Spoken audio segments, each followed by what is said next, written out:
لله بشوق لا نبغي شكرا أو ما ونمد يد العون بحب لنخفف بعض الأثقال نتطوع لله بشوق ما نبغي شكرا أو ما تبصرة تدعو لحياة أكثر إيمانا منا تهدم شوك العمر ربيعا وتخبئ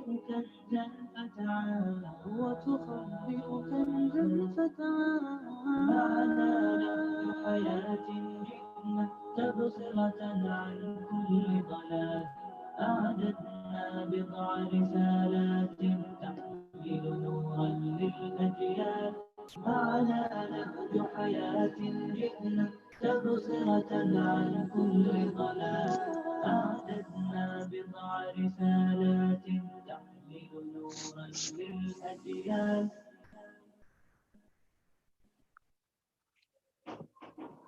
Okay. Okay. Assalamu alaikum wa rahmatullahi wa barakatuhu. Welcome everyone. Welcome. Let me hope everyone can hear us. Let me hope everything is okay. You can see us well. You can hear us before we start. Just checking in. Is the voice clear?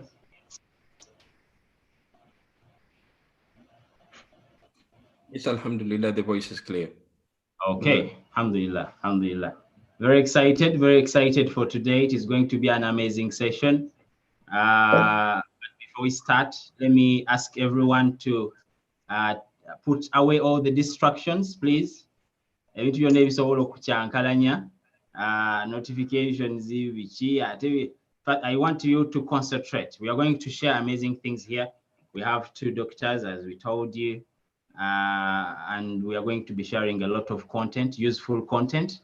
So please get a notebook, piece of paper or pen, and note some things. It's going to be really amazing. I'm with Sheikh Ashraf. Please say salam. Assalamu alaikum wa rahmatullahi wa barakatuh. It is nice to be here. It's nice to host this wonderful webinar. And it is nice to have all these wonderful doctors who are going to talk to us about important information. Tugenda kuba tukozesa ennimi bbiri, Oluganda mainly n'Oluzungu okugezaako okuba nti delivering our best. Sebo maze okubuuza ku basiraamu. Nabatali basiraamu, I had a brother here, John. Thanks for being with us, everyone. Yes, everyone, you're welcome. We're excited.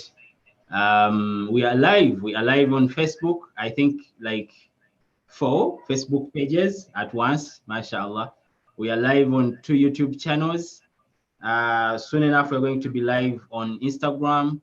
We shall go live on Twitter, so that we should use these amazing tools that are readily available for us to spread da'wah and reach every Muslim and every person who would like to know more about Islam. Kirungi nnyo okuba tubatuukako yonna gye muli. Abali ku Zoom right now, I can say big number turned up, mashallah. Everyone is excited to pick something, at least.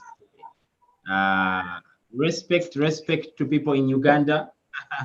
Abataddemu MBs zaabwe basobole okutuninga in balabe. Saba Allah basaasire. But I would like to know where everyone is, okay? Abali ku Facebook, abali ku YouTube, abali ku Zoom, we have a chat here. Please share with us. Muri Saidichi, where are you watching from? We are going to start in a minute, and we are going to give you the agenda and how everything and what you should expect to learn today.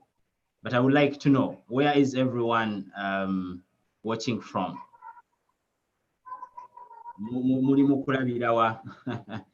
I know so many people from different countries. Yes, we have London.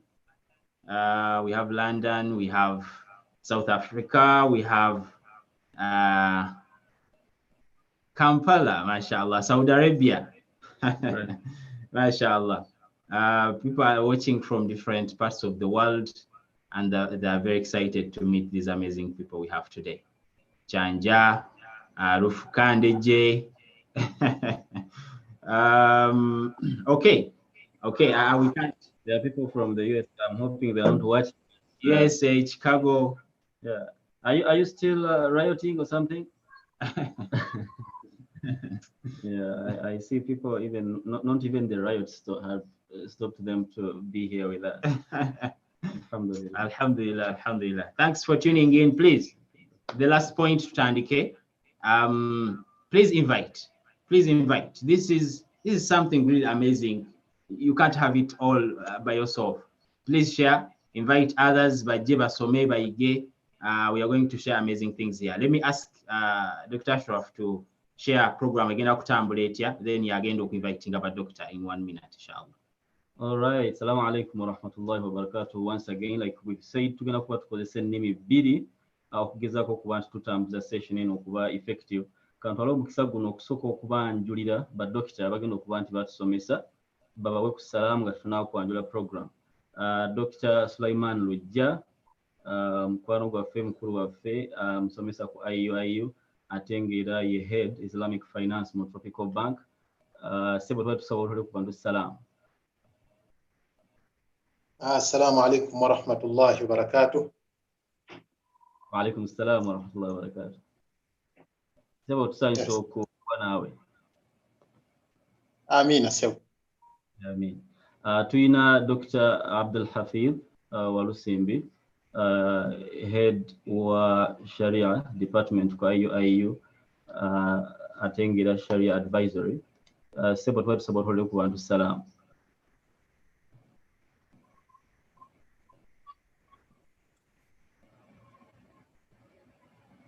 Dr. Walusimbi alayika tanaba connecting bulungi akyalinamu obuzibuzibu.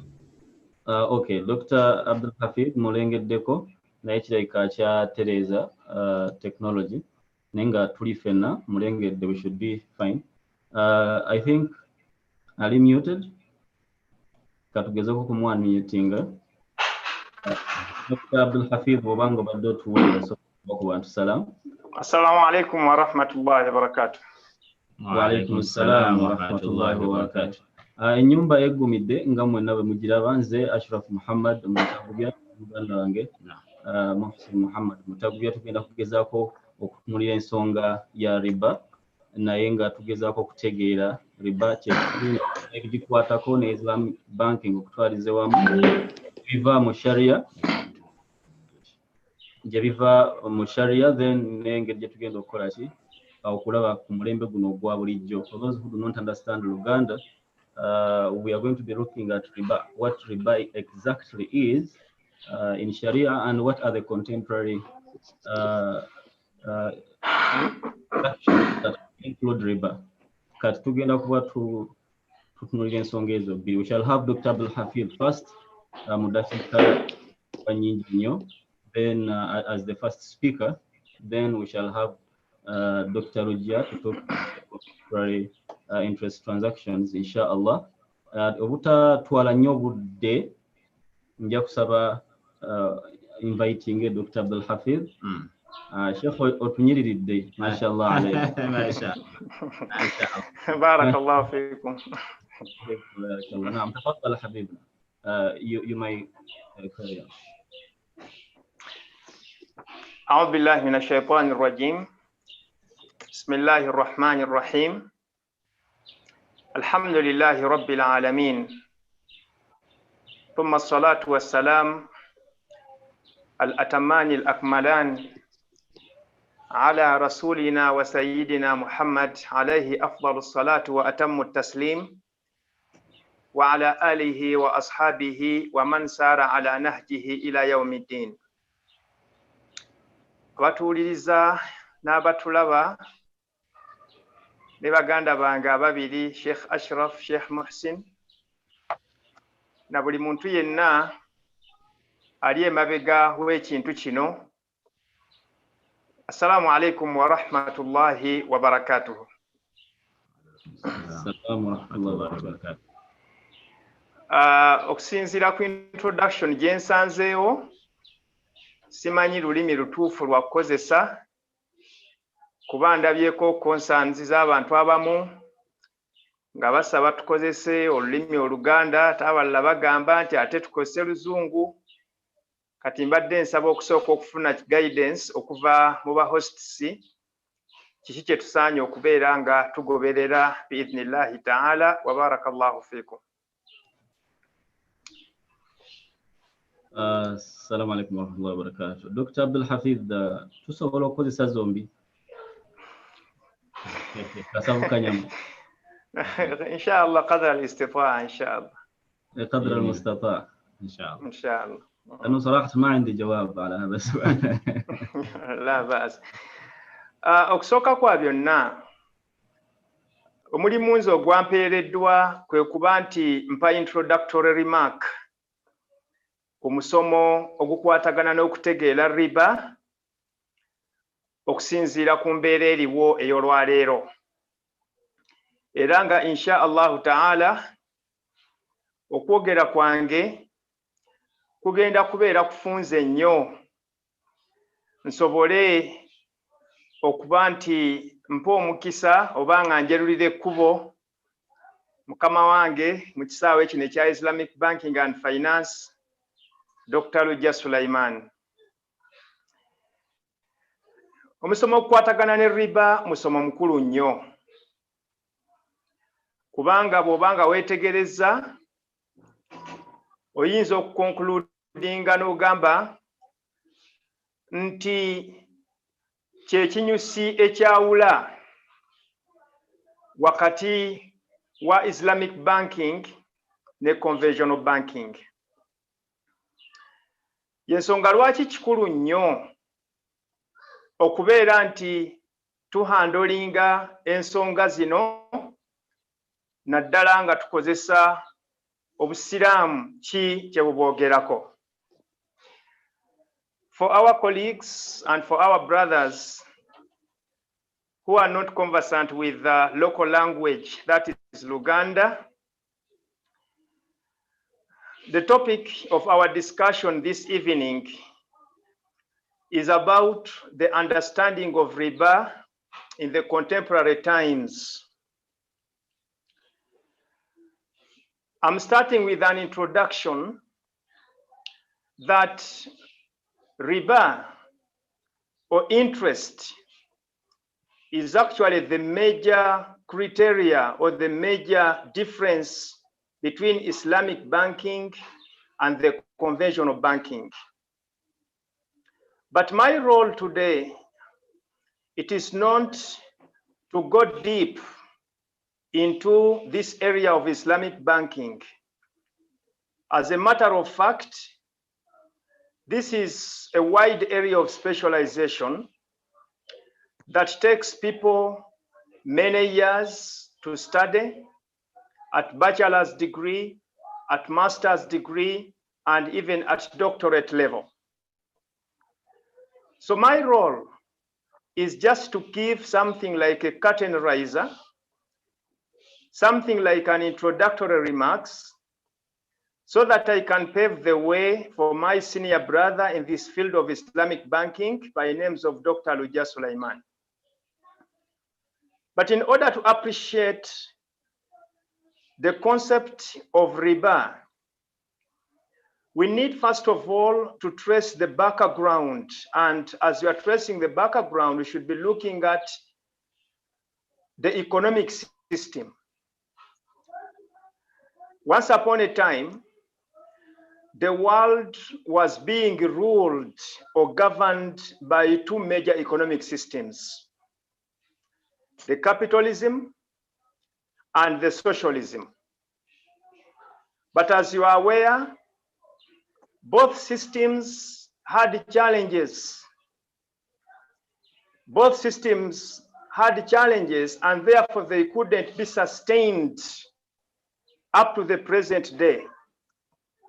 They had many issues because, for instance, you could look at capitalism and its main characteristics of giving a great deal to individual economic freedom, upholding private ownership, maximization of profits, competition which sometimes is unhealthy, among others. So such characteristics pose a very big challenge to people, and that is why really people found a lot of difficulties in moving on with the economic system, with the capitalistic economic system. Of course, the second, which is socialism, it also had its own challenges. First of all, the state was having a lot of control and regulation of the economy. There was a lot of maximization of social welfare. The competition was very, very low. And the major emphasis was to give equal opportunities to all the citizens. N'olw'ensonga eyo bw'otunuulira systems zino zombi, buli emu yalina obuzibu bwayo. Ne kitegeeza nti wali weetaagisaayo okubaayo ne system endala esobola okujja esobola okuba nti ebalansinga. So, the emergence of the Islamic economic system was mainly to give a balance between the capitalism and the socialism. And the major distinctive characteristics of the Islamic economic system are, first of all, it is divine-based. Whatever we are talking about today, in terms of riba, in terms of Islamic banking and finance, we trace the authority from the sources of Sharia. We trace them from the sources of Islamic law. Therefore, you find out that this kind of a system, it is divine-based. It is based on the Islamic principles, and the way how it looks at ownership, it is actually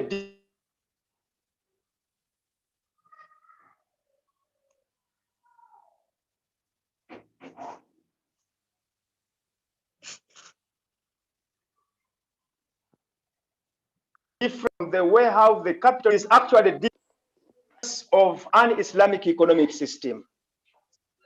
As I have said, first of all, it is divinely regulated. Number two, it provides for a balance.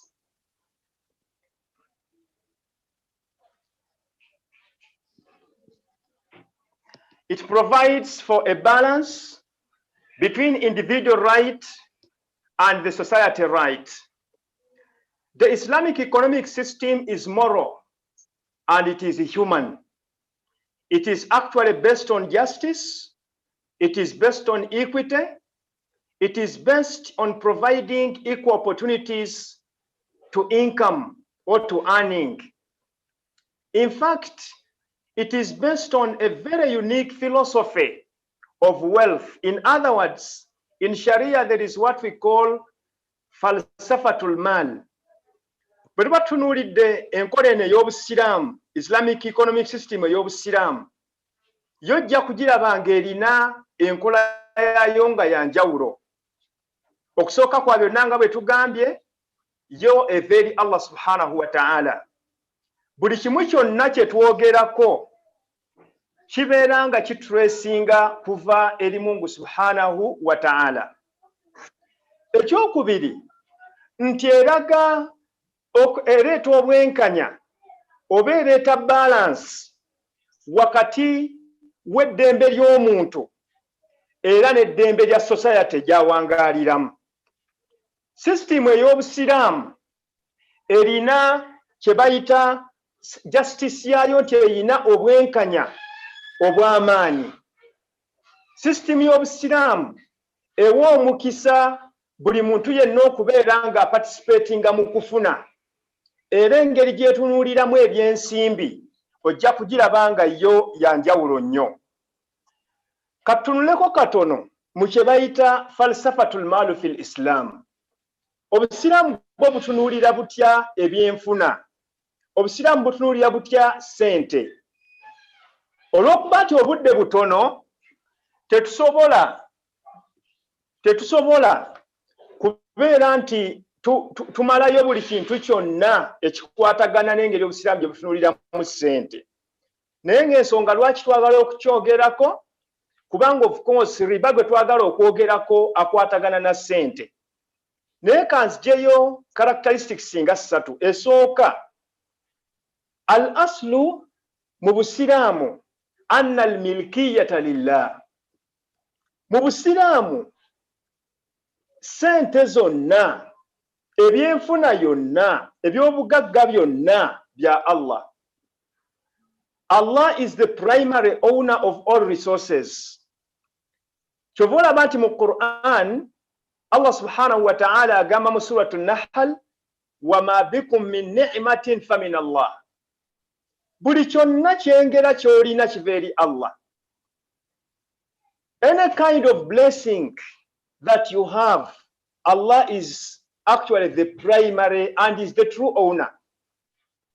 Kiba kitegeeza nti engeri gye tugenda okubanga tufunamu ssente, engeri gye tugenda okubeera nga tufunamu oba nga tukolamu, yonna yonna eyina kubanga etambulira kwoyo nannyini ssente kikyatugamba. Naye ate mu kiseera kye kimu obusiraamu bwawa omuntu gye wandirabye nga trustship, yamuwa limited ownership, nti naye newakubadde nga emaali yonna resources zonna za Allah, naye ate era obusiraamu Allah subhanahu wa ta'ala yadelegatingako ezimu ku powers ze eri omuntu. Kyova olaba nti omuntu ate era osanga mu Qur'ani ng'era Qur'ani yemu eraga nti ate emaali zaffe ng'abantu. Allah agamba suratul Anfal aya ya 28, wa'lamu anna amwalakum annama amwalukum wa auladukum fitna. Mukimanye nti emaali yammwe, kati ate emaali wali Allah subhanahu wa ta'ala agamba ma minkum min ni'matin famin Allah. Mutekedda n'agamba nti wa atuhum min mali llahi alladhi ataakum, abantu mbaweeko ku maali ya Mungu.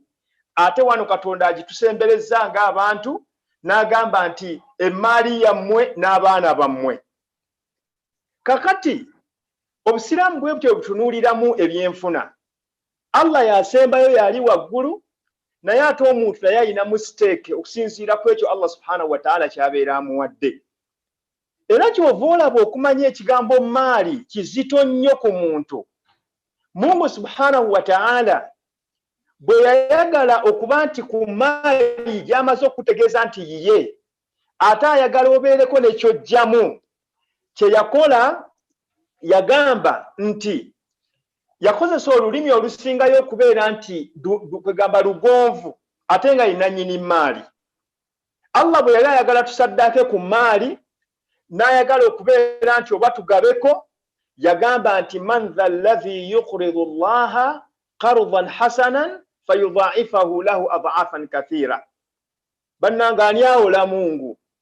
Ate tumaze okulaba almaalu maalullah, emaali ya Mungu, naffe atuwaziseeko.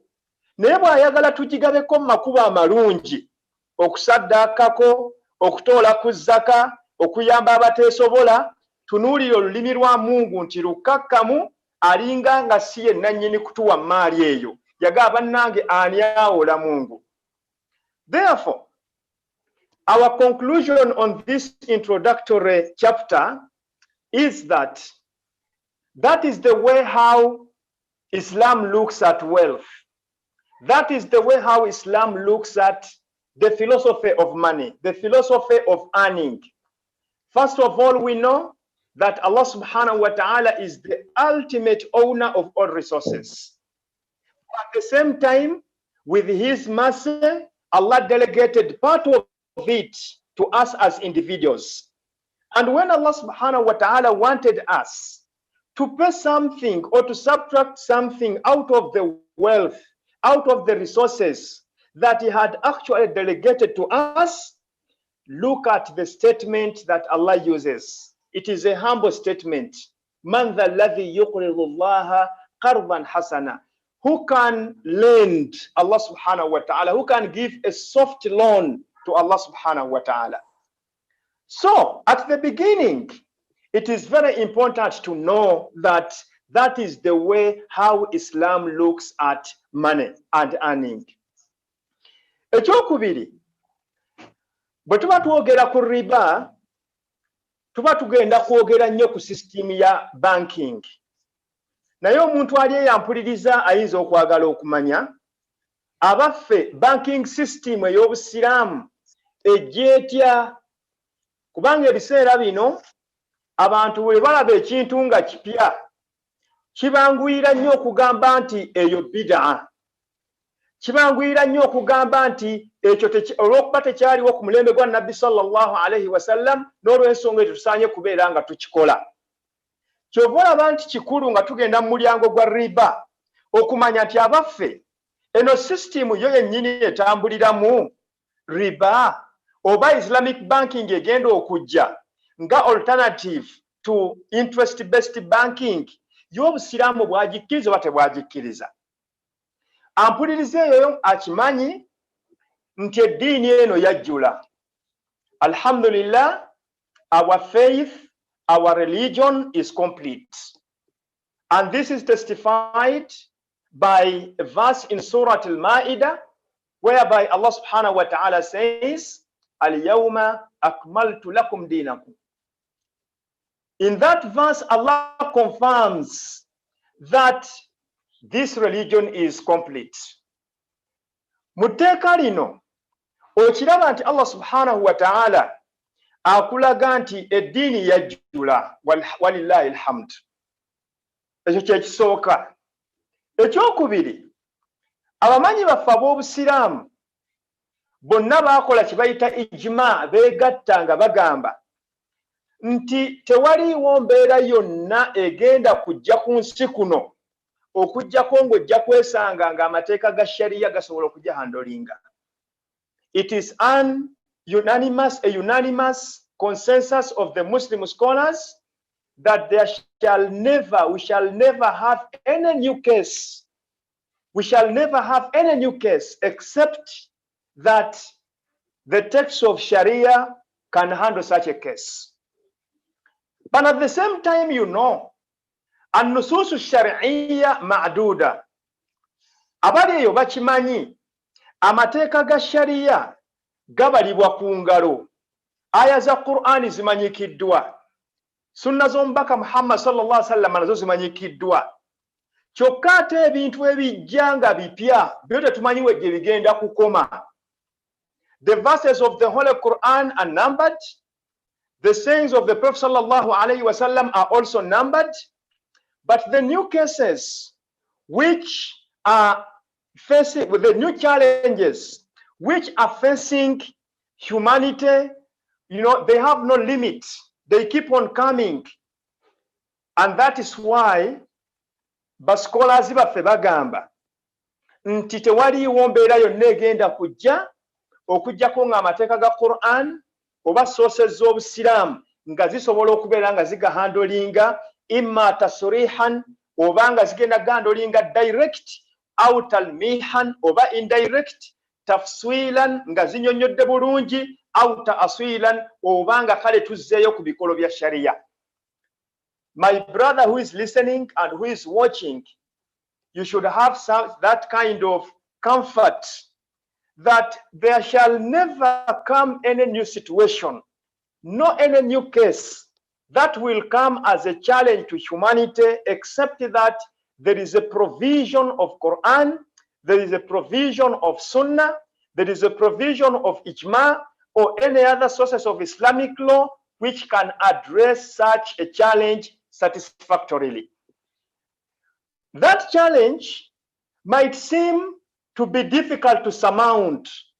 It might look to be difficult to surmount. But once you find such a situation, it simply means that that is the extent of your knowledge.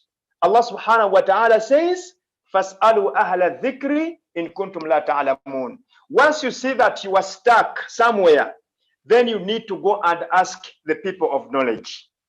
In fact, Imam al-Qurtubi, mu kitabu kye bayita Al-Jami' al-Ahkam al-Quran, kyovola bantu yatukakasa n'atugamba nti Allah bwe yagamba ma farratna fil kitabi min shay mu Qur'an tewaliwo kintu kye twakendeezaamu byonna mu ebiri era n'agamba nti wanazzalna alayka alkitaba tibyanan likulli shay twakusiza ekitabo nga kirimu okunnyonnyola kwa buli kintu kyonna kurutu byagamba amateeka ago gategeeza ma tarakna shay'an min amri dunya tewaliwo nsonga yonna mu nsonga za nsi eno illa waqad dallalna alayhi fil Qur'an okujjako nga twakuwa guidance yayo mu Qur'an imma dilalatan mubayyina either nga tugikulaze mu bunnyonnyofu bwayo oba si kyekyo ng'osobola ogifuna mu makubo amalala amakubo aga Qur'an amakubo aga sunna amakubo aga ijma n'amakubo amalala.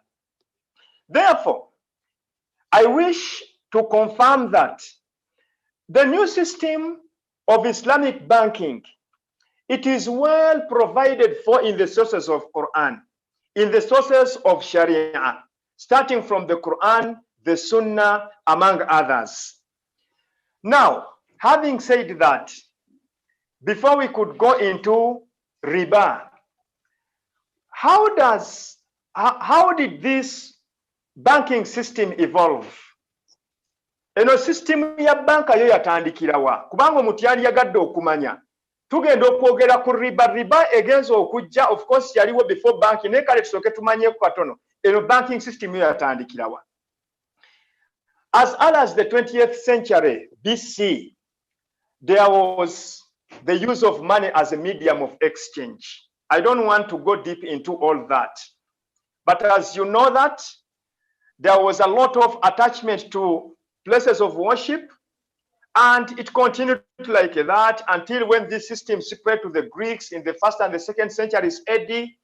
Then it reached the Romans in the 5th century AD, and many other milestones that were there in the development of money as a medium of exchange. Okusooka kwa byonna twala otunuulira banking, tusooke tutunuulire sente zivudde mabega nnyo nga abantu bazze bazikozesa. Saagala genda nnyo mu taarikhi oyo oba mu history oyo. Naye enkola eno eya banking okutandika okujja okuba nti eri appreciated mu community, bannahistory batulaga nti etandikira mu early 16th century mu Venetia mu Italy. Abawarabu ekibuga kye bayita Albundukiya, oluvannyuma n'egenda mu Amsterdam 1607, neyeeyongerayo ne bagenda nga bazze bagimprovinga okutuusa olwaleero lwe tuzze nga tugiraba olwaleero. Kati system yo bweto bwevudde ezze mabeganga ebadde nga weeri ekozesa eya banking eya ssente. Mu Busiraamu enkola eno eya Islamic banking gye twagala okuba nti twerulira ekkubo okuviira ddala ku mulembe gw'omubaka Muhammad sallallahu alayhi wasallam, ebigikola oba ebigigattagatta byaliwo. When you want to trace the evolution of Islamic banking system, you trace it like from the first Islamic era, that is the era of our beloved messenger Muhammad sallallahu alayhi wasallam.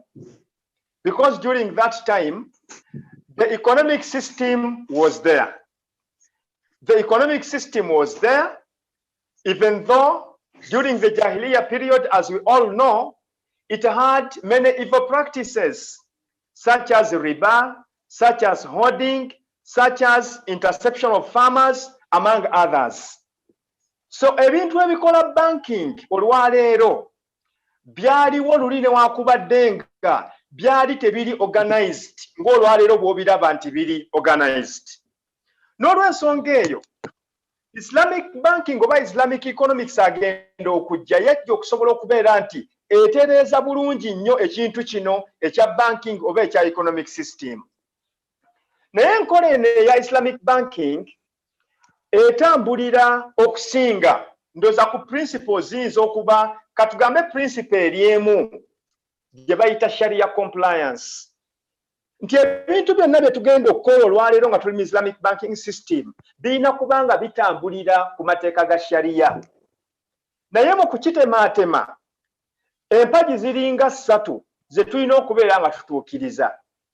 Empagi esooka kwe kuba nti twagala okugiramu ddala interest oba riba mu economy. Ekyokubiri, si kirungi mu busiraamu okuba nti oziiza ekintu n'otaleeta substitute yaakyo. Kakati olwaleero banking system yonna bw'ebanga okusinga ng'omutima gwayo guli ku riba, guli ku interest, gwe buli bw'ogaana interest ky'olina okusooka okukola kwe kubeera nti oleeta alternative oba gye bayita interest free financing system, ye bayita Islamic banking. Naye mu interest free financing system nga muganda wange Dr. Jaba Job bategeeza okusinga eri best ku kye bayita PLS, that is the profit and loss sharing system. So as we are entering into our topic that is concerning riba and the way how it is perceived, the concept of riba, we need to look at the philosophy of Islamic banking system. The philosophy, mainly, it is resting on compliance with Sharia principles. And when we go down to break it down, we shall find out that what we want to ensure in an Islamic banking system, one, we want to eliminate interest from the economy or from the banking system. Number two, we cannot just prohibit and eliminate interest from the economy without providing for a substitute. Once we say that we no longer want interest because it was prohibited, then what comes next is, what is the alternative? So the alternative now is to provide for the interest-free financial tools or the financial modes. And in this and loss sharing system. Now, oluvannyuma lw'okuba nti bwe tubyogeddeko, omuntu olwaleero bw'atunuulira Islamic banking n'atunuulira ne conventional banking, ekimujjira era ekibuuzo kye tusinga okusanga ennyo ebiseera ebisinga kigamba banka zonna zino ze tusenga tulaba zizze nga zitambulira ku interest, awo we zikolera amagoba era bakuyita kukola amagoba. Kati Islamic banking gye twagala okuintroducinga eri ku principles z'obusiraamu, ekimanyikiddwa obulungi nti Allah subhanahu wa ta'ala yaziiza riba. Zino zo banka zinaabeerawo zitya? Banka zino zijja kubaawo naye nga zina operations zaazo. Operations eziriwo ekyokulabirako extension of loans. Islamic banking system nayo eba esobola okuwa amabanja, esobola okuwa muntu loan. Naye lwakuba nti engeri gy'ejja okugiwaamu ejja kuba nti eyawukana n'egundi n'enkola oba ejja kuba nti eyawukana n'enkola eya convention bw'etambulamu. Sheikh Ashraf? Hello? Yes, yes, sir.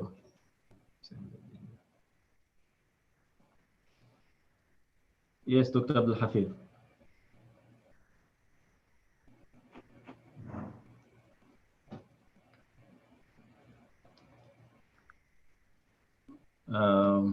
You will excuse us for a minute.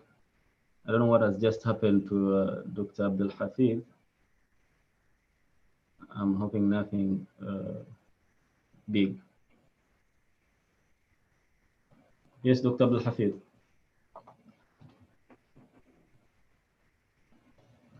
Okay. As we wait for Dr. Abdul Hafid to get back online, we wish to remind you that we are looking at riba, but it is very much connected with Islamic banking as the practical bit of it in the contemporary world. And this is what Dr. Rujia will be talking about in the next presentation. We wish to remind you as well that we understand you have questions. You may note down the questions. It is not yet time to ask, but noting down your questions will be very helpful. Many of the questions shall be answered automatically as the presenters do their work. Then whichever question shall have been not answered, you will have to, inshallah, ask it directly. We also thank the members in the chat trying to contribute to the discussion, bringing in facts and making some good arguments and having a good discussion. We are hoping that it is not distracting you from the main topic, the main purpose as to why we are here. Inshallah. So you will excuse us for the second time. We shall be using two languages, Luganda and English, because of the audience that we have right now. Some can understand English and not Luganda, whereas we have people who understand Luganda but not comfortable with English. So this is the mix that you are seeing our presenters using. I don't know. Yes. Sheikh Abdul Hafid. Tanaba kudamu ku connecting, I think. Ja kusaba team eri mabiga egezeeko kuba nti reaching out eri Sekerabe. How possibly can you get him? Sheikh, Dr. Abdul Hafiz agambye to Gendema, so you can go on with Dr. Ruja. His phone is faulty. It has heated up. So, okay. Okay. Just to appreciate people who are watching, who have tuned in, abali ku Zoom, abali ku Facebook, abali ku YouTube. Saballah mwinaba Saturday. We have people from Somalia. I've seen, I had forgotten to mention Somalia. Tubatumidde namwe. Abali mu bitundu ebyenjawulo. The places are so many. Sobola kuzima live have been sending messages, appreciations. People are saying we are proud of our doctors, mashallah. Saballah batukumire era asiime emirimu gye tukola namwe gye mukola inshallah. I think we should continue inshallah. All right, we shall be, as we wait for Dr. Abdul Hafiz to come back. It was a shared topic between him and Dr. Rujia.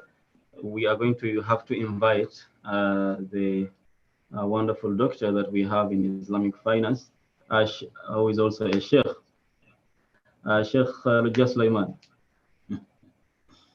Sebo tusanyusa okuba nti tukulina ku eno platform. Tujja kusaba otwegateko mu discussion eno, twongere okutegeera riba n'okutegeera ebifaananyi bya riba mu nsi nga bwefaanana kati, n'okugeza ku connectinga ku Dr. Abdul Hafiz byabadde ayogera mu ddakiika eziddako sebo.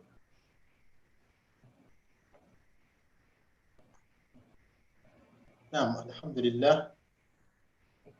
والصلاة والسلام على رسول الله وعلى آله وصحبه أجمعين.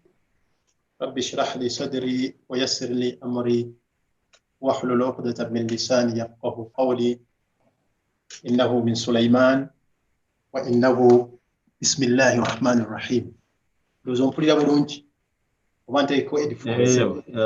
Tubadde tukuwulira naye obaolyawo headsets was I don't know if you can hear that. I mean, Dr. Rujia very well. You can type yes in the chat, please.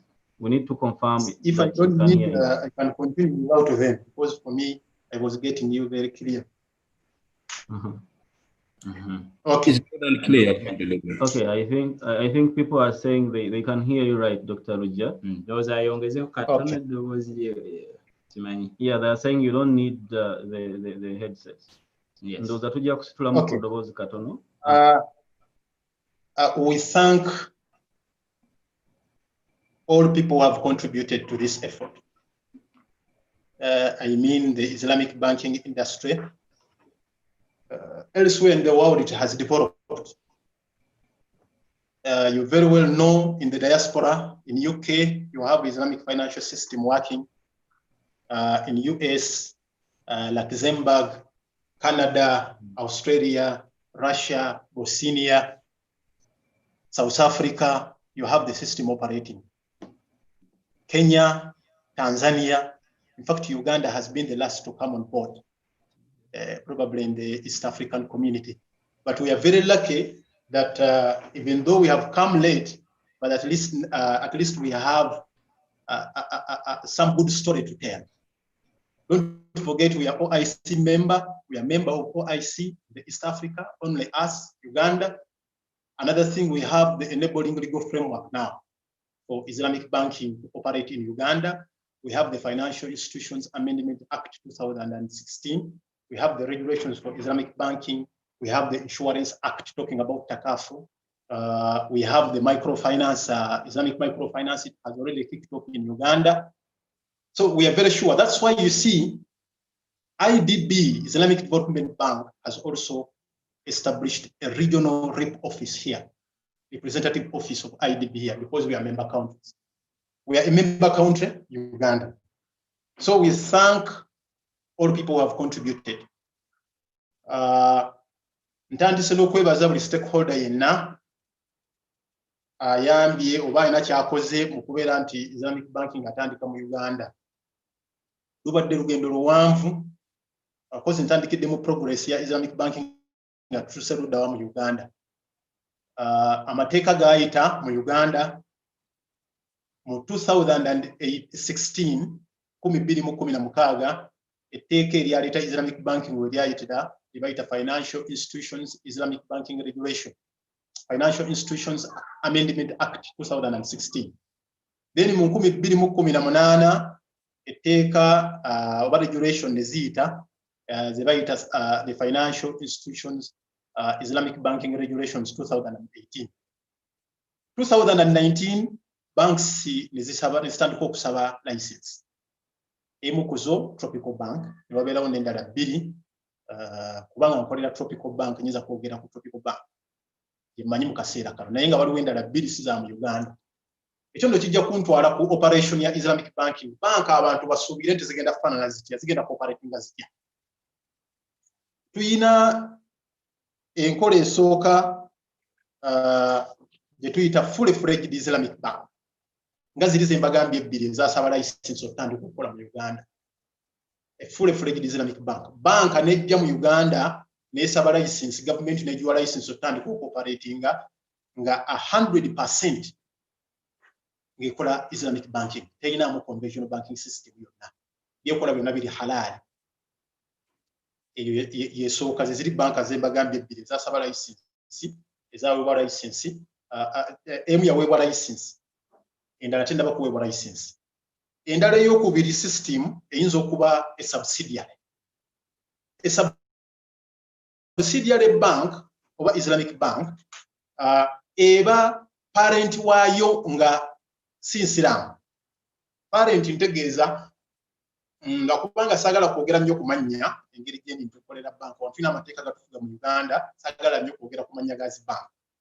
Naye nja kukozesa examples eziri wabweru egy'omuwangaale mu diaspora. Waliwo HSBC bank mugimanyi abe UK.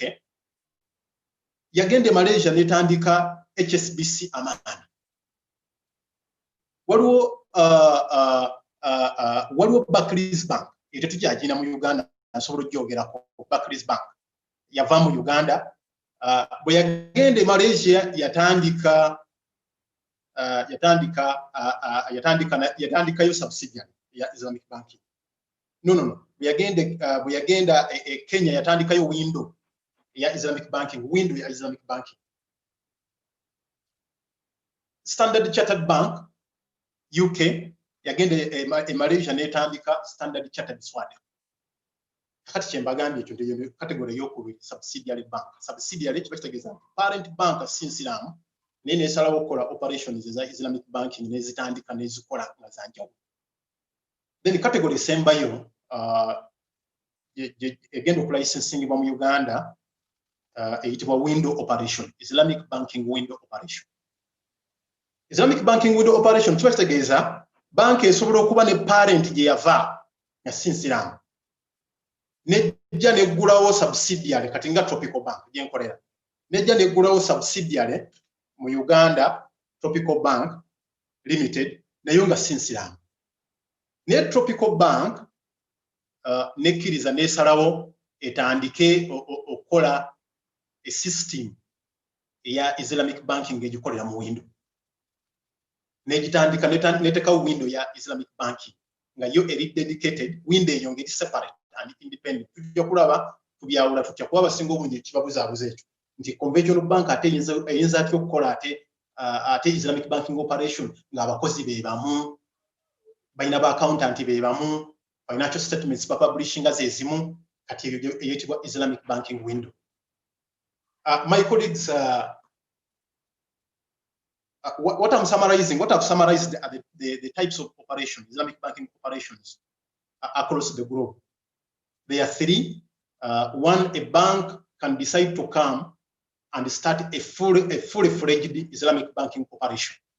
It has happened in Uganda 3 banks have requested for license from the Central Bank of Uganda.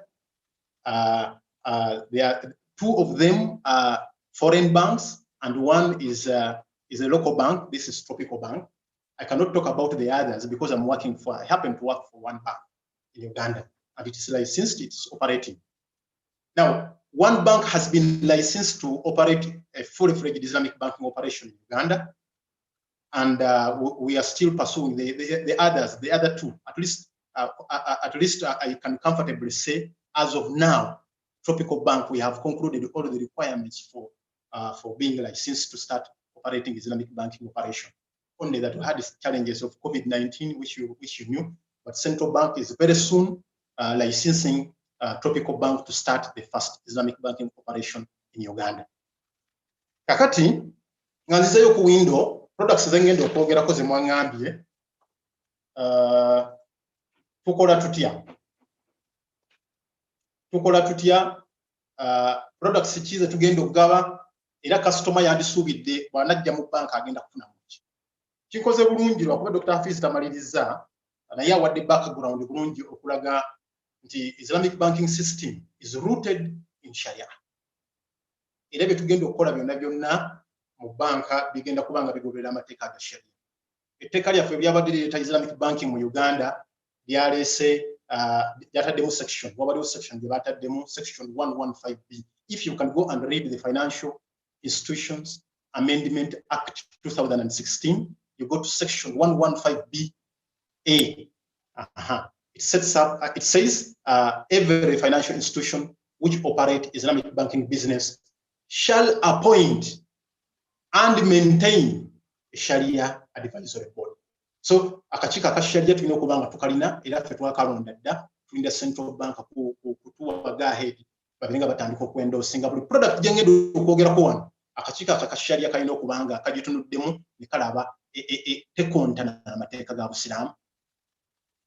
Products zengendo okwogerako tulina products nga nkaaga naye ngenda zisamarizinga sigenda kwogera emu ku emu wabula ngenda zikategorizinga kubanga ekisinga obukulu abantu kye balina okumanya. Sheikh abadde awa background y'omu Sharia agamba nti al aslu fil muamalat, amateeka background omuntu kye tulina okumanya mu muamalat yenna okutwaliza awamu banking, insurance, microfinance, capital market and all other financial services sector. Al aslu fil muamalat al hillu wal ibaha. Foundation erinti Sharia yajja naye bwe yasanga muamalat kitegeeza transaction, financial transactions, economic transactions, political, what, all of them transactions zonna okutwaliza awamu al-hillu ziri halal bi asl. Omuntu yenna ajja n'akugamba nti omuamala guno guli haram yalina okuleeta bwina atulage lwaki guli haram. Badde teri kunsenze wa bank okulaga nti I'm executing a letter of credit or I'm executing a current account. It is interest free, so it is halal. Badde niteba kunze mu Sharia okulaga nti nabbi yagikolako nga sekafiz wakugamba nti waliwo ebimu contemporary issues ezijja kati nga ya banking tekitegeeza nti eba bid'a eba haram.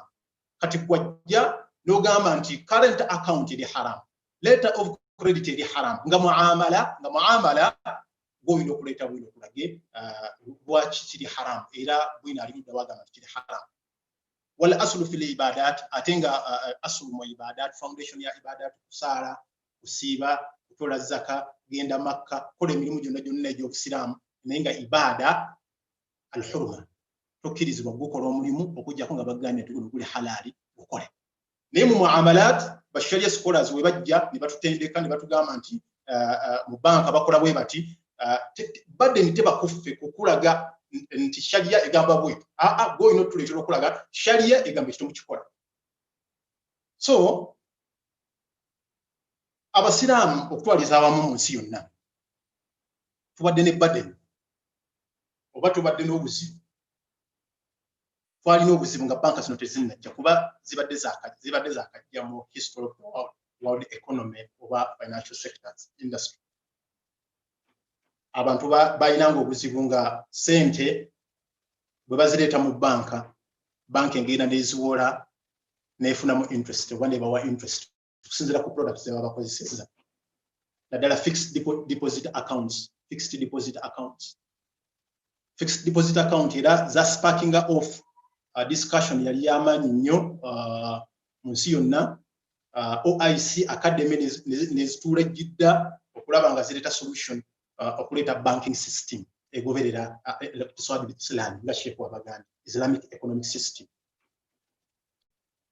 Kakati fixed deposit olwokubanga zirina obuzibu obwokubeera nti fixed deposit banna kitegeeza customer ogenda mu banka abasinga obungi abakozesa bank. Tukimanyi era yino ensonga lwaki Islamic banking yazze. Abantu abasinga obungi Islamic banking industry bali bagidduka nga teba banking na sente zaabwe baziterekera abamu nga bazinvestinga bazitereka mu property naye ebyo byonna birina challenges. Tukulaba government yasalawo ne government ya Uganda negamba nti Islamic banking system erete unbankable people on board kubanga ki affecting economy nawe kenyini kiku affecting sate nga lishaje ne kikkiriza alladhina yaknizuna adh-dhahaba wal fidda ayo yogera kutereka zaabu ne fedha tekitegeeza kutereka utasaddaka kyokka wabula n'abajijja mu saturation dhahab wal fidda n'okwata sente n'ozijja mu banka bilioni namba oba milioni 10 oba milioni 5 aba Ugandan currency n'oziteeka awaka oba n'oziteeka mu kasuwa kiba tekikkirizibwa mu Busiraamu. Lwaki? Saturation, sente zirina okubeera mu saturation. Bw'obanga ozifunyemu omugaso ng'omaliriza n'omulala naye azifunemu omugaso n'omulala naye azifunemu omugaso n'omulala naye azifunemu omugaso. Bwekityo kitegeeza. So billion yo gy'oteresa awaka oba millions zo 10 z'oteresa awaka ziba dormant. One, first of all, nga teziyingiza. Ekyo nakyo kiri against Sharia principles kubanga Allah yakola resources. Wa in ta'uddu ni'matallahi la tuhsuha innal insana la zalumun kafar. Toyinza kumalayo byengera bya Katonda. Omuntu wangu otudde butuuzaawo sente zirina okusigala nga zikyakola. Ate n'ekirala bwezibeera mu saturation omulala asobola okuzeewola n'agenda n'azisuubulamu n'azza amagoba nga seeka kintu kyabadde atandiseeko ekya PLS profit and loss sharing n'agabana naawe amagoba amatonotono n'asigala nga afunyeemu nawe n'osigala nga ofunyeemu mu kifo ky'okubeera nti sente zitadde ziri dormant ziri waka zitudde butuuzi ezirina ene economic activity ezireese. Now to our brothers and sisters, we are saying we stopped at the fully fledged Islamic bank. Islamic banking operation can be 3 types. Number 1, fully fledged Islamic bank. That is where the bank registers right from the start. It registers its constitution, memorandum and articles of association to operate only Islamic banking system. That is number 1. And a bank which has been licensed in Uganda so far is a fully fledged bank. Number 2, it could be a subsidiary. A subsidiary simply means there is a parent bank somewhere. Like most of you are in diaspora, you know HSBC Bank. HSBC is a conventional bank, but it opened its doors for Islamic banking operation and opened a subsidiary in Malaysia, HSBC Amana. Then there is a Standard Chartered Bank. There is a Standard Chartered Bank. It started Standard Chartered Swadek in Malaysia. Barclays Bank started Islamic banking window operation in Kenya and others. So the window operation, like the one Barclays Bank started in Kenya, is the last category, number 3. That is Islamic window operation. This is where a parent bank either starts a window directly or it has a subsidiary somewhere in the world. That window decides to operate Islamic, that subsidiary decides to operate an Islamic banking window. Like the case in point is Tropical Bank. It's the only bank, local bank, which has so far asked for license from the central bank. And we hope, because we have accomplished all the requirements for doing Islamic banking operation in Uganda, we hope that anytime from now we are going to be licensed, inshallah, to start operating Islamic banking. Now, the products we are going to have in Islamic banking window, I'm just going to give you the products which we are operating in window. And by the way, because we have challenges, and some other countries have faced challenges, people you have seen, some countries, they have phased out the window operation, like Qatar. They no longer operate Islamic windows. That one, those of you who are in Turkey, who are in Qatar, don't think that closing Islamic windows renders Islamic window operation haram. It's not haram. It is acceptable world over. Sharia scholars, I mean scholars in this space, scholars in Islamic banking, and that is another challenge. Scholars are many, but they have specializations, as Dr. Hafiz said. Scholars, they are specific scholars whom the financial institutions Amendment Act authorized to come and advise the banks. Not every scholar can advise the bank, because it said, Section 115B, that every financial institution which conduct Islamic financial business shall appoint and maintain a Sharia advisory board. If you can go to the requirements, I will read for you the requirements. Maybe Dr. Hafiz will not come back, but one of the requirements is adequate knowledge and experience. Adequate knowledge. What is adequate is something which is still ambiguous in the laws of Uganda, but you have to have adequate knowledge and experience in banking and Sharia-related matters.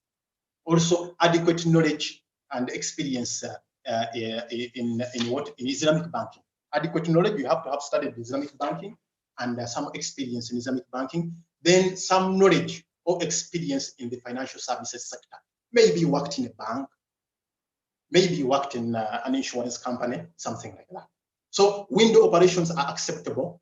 We can consult Sharia scholars. They have accepted them, only that they cause some challenges to customers. When a customer comes to a bank, enters a conventional bank, and he's being served by the same teller who serves the conventional guard. In fact, they are lining up in the same line. After finishing the haram, then you for the haram, the halal, you come and you be served by the same officer. So that attitude thing, that perception thing, is the one which caused scholars and countries like Qatar to phase out the system of window operation. But they are acceptable, and this is where they started from. Malaysia started from windows. Okay, it had the first full-fledged bank, but Islamic banking grew with the operation and with the coming on board of window operation. Even countries like Turkey, countries like Qatar, itself, and other countries, they have started like that. So in Uganda, why we champion for, in fact, Islamic banking to be started with an operation which is already existing, it's because like a bank which has been licensed, because someone, I know in your questions you are going to ask, what is that bank? What is the name of that bank? When was it licensed? Okay, it was last early October 2019. Until now, they have not yet started because of the challenges, you know, the Ugandan market, not Uganda only, everywhere in the world, a new market to enter the market, given this current situations, challenges like COVID now, it can be a miss. So they have the license, but coming maybe can still be a challenge. They can take like 1 or 2 years to start. But an existing bank like Tropical Bank has been here. And that's why we call upon the banks, all the banks in Uganda to start, to come on board and start the window operation. The existing banks, all the banks we have, the sister banks. You know, this thing is not only for Tropical Bank, because Tropical Bank to do Islamic banking effectively, it has to have sources of funds. And as you know, one of the sources of funds is the interbank money market, Islamic interbank money market. This market, if I run short of the depositors' funds, and also the share the capital from the shareholders, the only option I will be having is to just go into the interbank, or to go to into the money markets. That is the interbank. So if I'm only one player in Uganda, Tropical Bank, and I hope I don't have any other player, it means I cannot do business. I will have all the time, most of the times I will have mismatches between assets and liabilities. That's why we call upon the existing banks to start operating the Islamic banking window, or ask for license, such that we can grow Islamic banking in Uganda. The competition can be favorable when we are many players. In South Africa, those of you in South Africa, they started with Al Baraka Bank. Al Baraka Bank is a fully-fledged bank. It comes from Bahrain. But they testify that they experienced development when Islamic banking was adopted, the indigenous banks, the local banks. They started the Islamic banking window. That is when they saw serious growth of Islamic banking. So the products I started with fixed deposit account because fixed deposit account attracts interest. It is haram. And in history, if you can read about some history, fixed deposit account were discouraged by Sharia scholars, and this is one of the reasons why they left banking, Islamic. They left conventional banking. Now, another type of product we have, they are the CASA deposits. CASA deposits, they are current account and saving account. Very sorry, Uganda. Assalamu alaikum wa rahmatullahi wa barakatuh. Wa alaikum salam wa rahmatullahi. Sebo tweyanziza nnyo onansonyiwa okusala bw'oyogedde ku fixed accounts n'oyogera ku interest njagadde okuraisinga concern nti Dr. Abdul Hafidh yabadde alina okutuyambako okutegera ku riba, so maybe as you begin to talk about the accounts, the types of accounts, you can talk about riba a little bit mu context eyo ogezaako okugatta gap eyo kubanga comments zizze nga abantu beetaaga okumanya riba to better understand those accounts. Okay. Riba, it is simple in simple form. Riba means money and on money. Money and on money. Sente kasikoba olina emitwalo 10 oba millioni emu n'otuula wansi oli South Africa oba oli London oba oli Boston n'oziwoola omuntu e Uganda n'ozimuweereza ne zituuka through any channels. Kakati n'omugamba nti genda ozikozese sente ezo naye ojja kunzirizaamu millioni emu mu emitwalo 10 omukyajinze 10%. By the way, abantu abasinga obungi abagala Islamic banking bagamba interest rates ziri waggulu nnyo, 23%, 30%. Let me take this opportunity to tell you, even if it is as low as 1%, it is haram, still haram. Riba. It is still riba. Riba is haram. Lwaki? Newankubadde nga abasinga obungi okusomesa ku riba bamusomesaako ng'agamba nti anyigiriza omwavu. Si kyekyo ekyo era Sharia square basing ogamba nti riba ali haram. Nti olwokubanga anyigiriza omuntu atalina, anyigiriza omuntu omwavu. Riba ali haram lwakubanga enkolagana eriwo wakati wa nannyini sente, rabbul mal oba financier, ne entrepreneur oba omuntu agenda okukola omulimu abashara al-amal agenda okukola omulimu. Contract etekkirizibwa mu Busiraamu. Asikebanga tekkirizibwa mu Busiraamu riba aba haram. Qaliluhu wa kathiruhu haram. Asembayo obunene 30% oba 60% oba 90% oba asembayo obutono 0.1% aba ali haram. So yo riba. Okuaninga sente okwata sente n'ozifunamu omugaso. Katuyite mugaso. Wewe tugamba charge abantu asinga obungi bakiteeka ku percentage 10%, 5%, but tugambe ng'omumanyi yagamba nti kullu qardin, ebbanja lyonna, qard zitegeeza ebbanja, loan jarra naf'an, ebbanja eryo ne lireeta naf'an. Naf'a kitegeeza omugaso gwonna, any kind of benefit. Benefit ayinza okutaba 10%, ayinza okutaba mu fomu ya sente. Abamanyi saagadde kugenda mu byagirimu kuba tuseka wali omuwalimu head of Sharia ate nze heading Islamic banking, njagala nnyo okwenkofayininga ku products zino zetukola tuzigaba tutya, zirimu mugaso ki, zaawukana zitya neza convention. Naye engeri gyali nti omuwalimu avuddeko ali official okwogera ku nsonga zino, omugaso guno abamanyi baali bayogera ku mugaso ki gwe boogerako.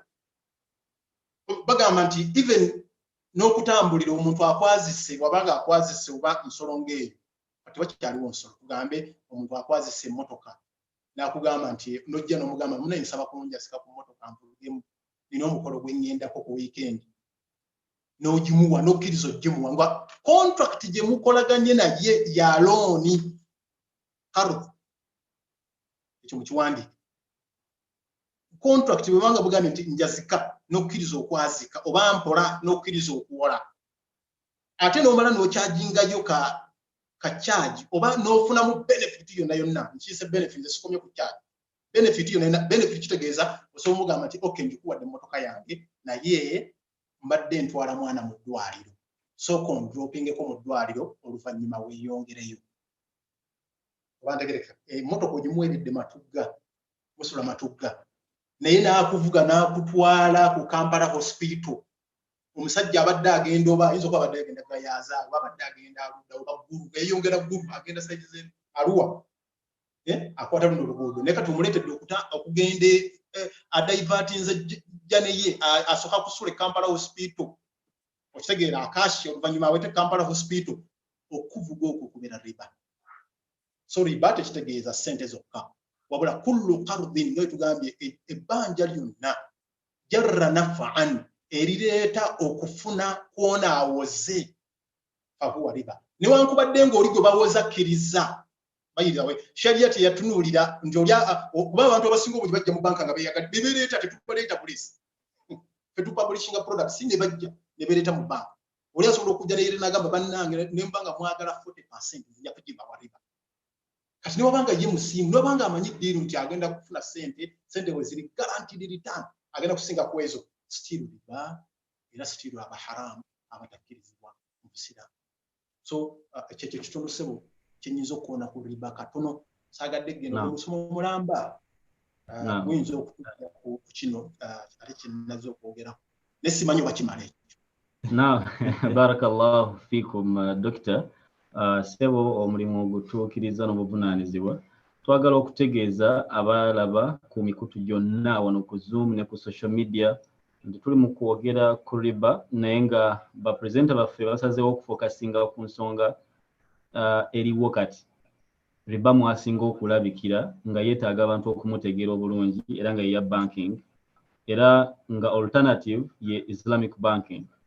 So kati twogera ku products twogera ku bintu naye nga byonna bijja lwakuba banka zino zeewala riba zigezaako kwewala riba kati alternative products enkadde mu sharia n'empya eziza as a result of Islamic financial engineering zonna zigezaako kulaba nti twewala haramu ali muli of course n'ebirala ebifuula transactions haramu nga gharar uncertainty nga jahala n'obutamanya mu bintu ebyo so tetwagala genda mu gharar tetwagala genda mu jahala naye twayagadde tugende mu riba kubanga Sheikh bwagambye Dr. Rujja these are very big topics tusobola ogibaako yonna wabula twagala connectinga banking system kuba yeri practical mu riba naddala to be specific ndowooza Sheikh tuyinza okigamba abantu riba ad-duyun riba erabikira mu mabanja so buli wali ebbanja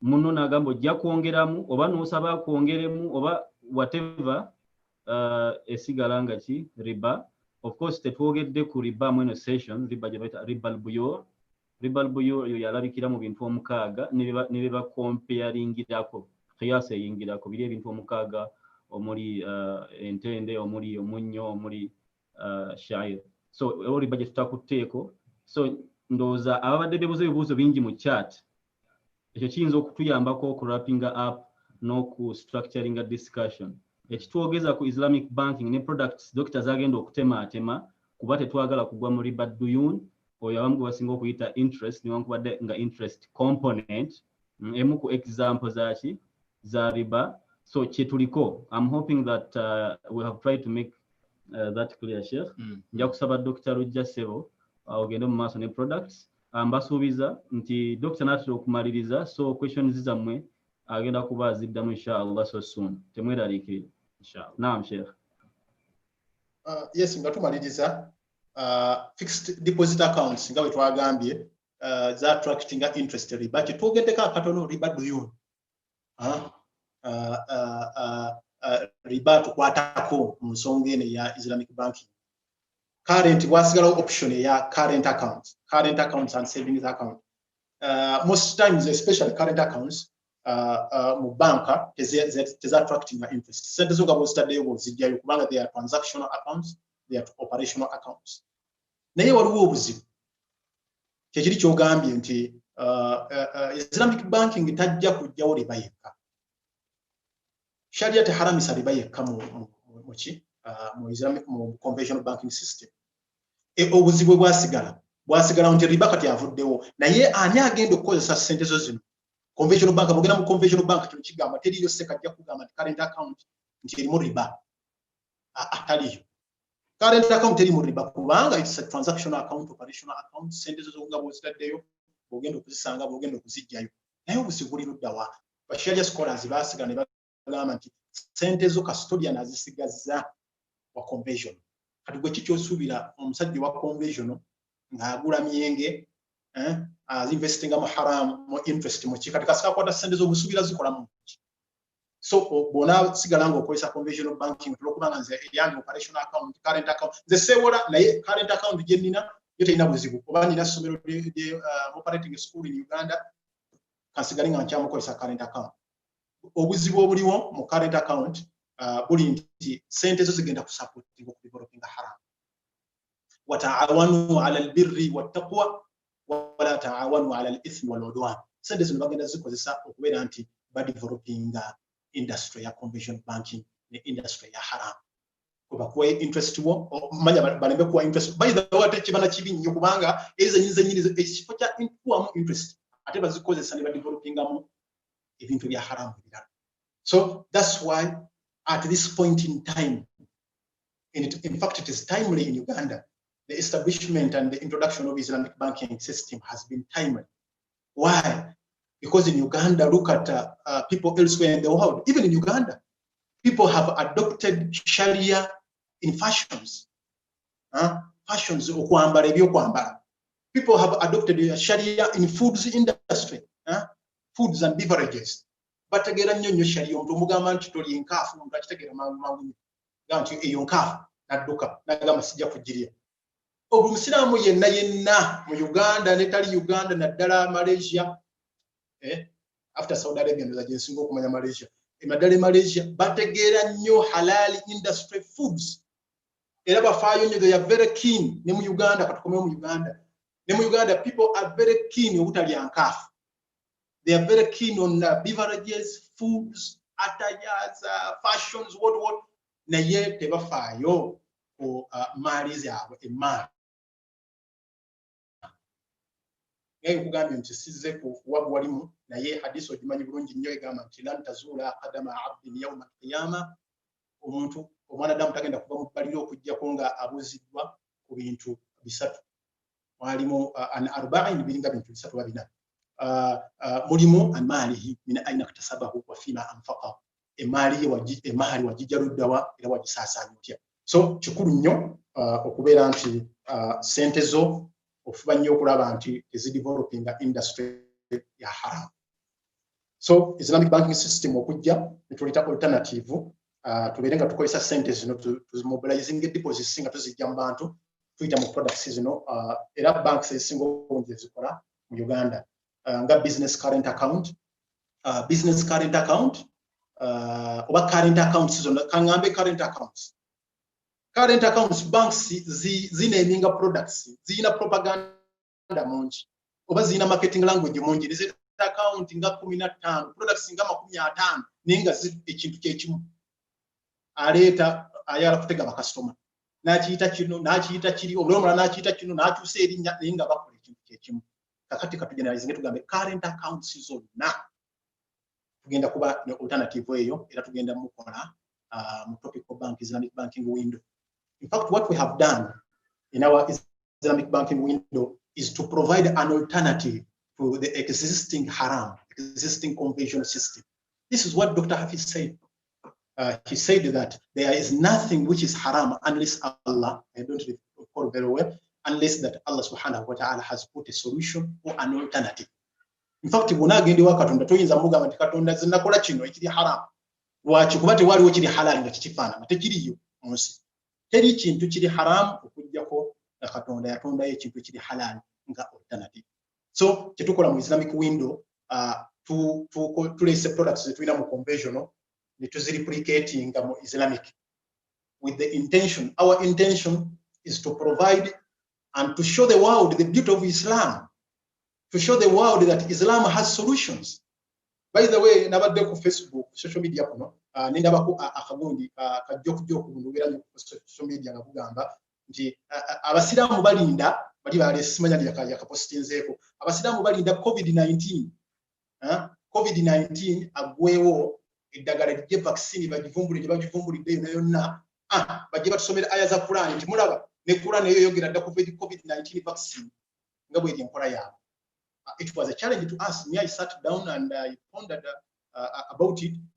So our system should not be just replicating, just copying, mimicking, copy and paste, copycat. No. We should show the world the beauty of Sharia. Sharia jetwogera konti buli kimu mu ekiriwa anzalna alayka alqur'ana tibyana likulli shay. Uno gwe mukisa gwe tufunye nga bannayuganda n'ensi yonna twaliza awamu n'abali mu nsi endala n'abatali bannayuganda nga bawulira Uganda ngenda kiza mu Luzungu okulaga ensi nti Sharia eyina alternative solutions yateekawo tuzivumbule nga abantu tebannakuzivumbula naye ekyokulinda solutions zibeerewo oluvannyuma tugende tunonye mu Quran solutions ezo tufune backup information. We shall just be copying and pasting or mimicking the conventional banking system. We shall not have shown the world the beauty of our Islam and the beauty of our deen. So kansoke mbalage ku products zino ze tuyina tuzimimikinze mu conventional kubanga customer bino bye bamanyi tunabaleetera ebintu ebipya ne tubaga Sharia kye kino kitulese kipya mu conventional tekibaddeewo bajja gamba nti ebyo bivudde luddawa mara aina hadha fi abaina al-awwalin tetugirabangako mu nsi omuntu watu wafaanana. So kyobulabanga tusoose ne tubaleetera bino ebiriwo bye bamanyi tubaleetera solutions eziri Sharia compliant ku bino bye bamanyi byennyini tubalage Sharia ebyogeddeko etya. So current accounts zonna tuzirese mu Islamic banking window oba mu Islamic banking system naye nga kyetukyusizaamu kiri kimu kyokka.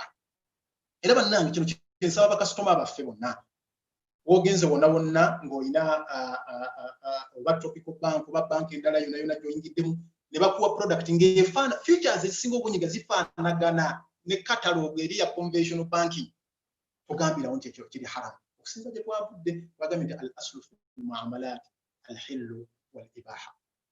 The foundation in financial transactions, and by the way, in all transactions, is that all transactions, business, economic, political, marriage, water, inheritance, they are halal, except when you have something, evidence which shows that it is haram. So, kyetukyusizaamu kiri kimu kyokka mu current accounts zonna categories zonna sizogeddeeko waffe tulina amannya mangi business current simanyani personal current account simanyani contract gye tuleese gye tugenda okukozesa bagiyita qardun hasan gye tuleese.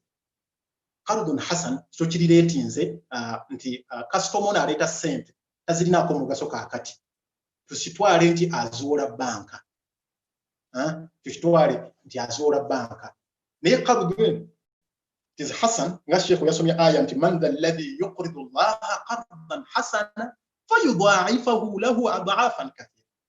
So kakati omuntu alina ssente azirese mu banka tukitwala nti awola banka bannange okuwola si haramu. Waliwo abasomesa abantu batambuza era n'abantu simanyi oba abantu be bakyeyiyiza bokka ne tekisoboka bamusitamye naddala ab'e Uganda okukitwala nti okuwola kuli haramu bwe batyo bakimanyi oba amasheekhe babasomesa oba baani ababasomesa nti okuwola kuli haramu simanyi kuba irimu sibe bagyegunjulirawo bateekeddwa okuba balina gye baagijja okuwola tekuli haramu. Sheikh Rujja, Dr. Rujja oli mutuufu kubanga mu ngeri emu endala tukisanze nnyo naffe mu mirimu gino egya ddaawa abantu bweyogera ku bbanja nga bagamba eyo riba. Kigambo bbanja kyafuuka equivalent muki ate nga amazima gali nti ebbanja kirala. Ebbanja is a halal transaction. Kano kooyongeddeko nti gundi ojja kunnyongeramu omugaso gwonna oba ssente ako kekafuuka haram. Kati mu money lending ebibuuzo bijja nnyo ebyo mbifunye nze ng'omuntu mu nsonga eyo naye ng'abantu beetaaga okumanya nti ebbanja oba n'okwewola sunna mustahab okuwola musiraamu munno. In fact kisobola n'okufuuka wajib mu circumstances ezimu. So tulina riba tategeeza kuba nti weewola oba kuwoola. Ekyo bakiyita qard. Ekyo Sheikh kyakoze eki kyabadde agezaako okunnyonnyola. Njagadde okustressinga akasonga ako olw'okuba nti kajja nnyo ate kituufu kali mu mainstream mu bantu bangi nnyo balowooza nti ebbanja olina kyogambye nti ebbanja liyinza okuba waajibu. Sharia lwakuba saagadde kugenda amateeka ga Sharia nnyo wano saze kusomesa ya Sharia sharia waliwo mumanyi batabi yagamba nti amabanja nzokuole amabanja nempola ebbanja qardun hasan itali ebbanja lya riba nempola muganda wange sente nazikomyawo nenzitwala nenziwa omulala nazikomyawo nenzitwala nenziwa omulala emirundi esatu kinsingira okuwa sadaka.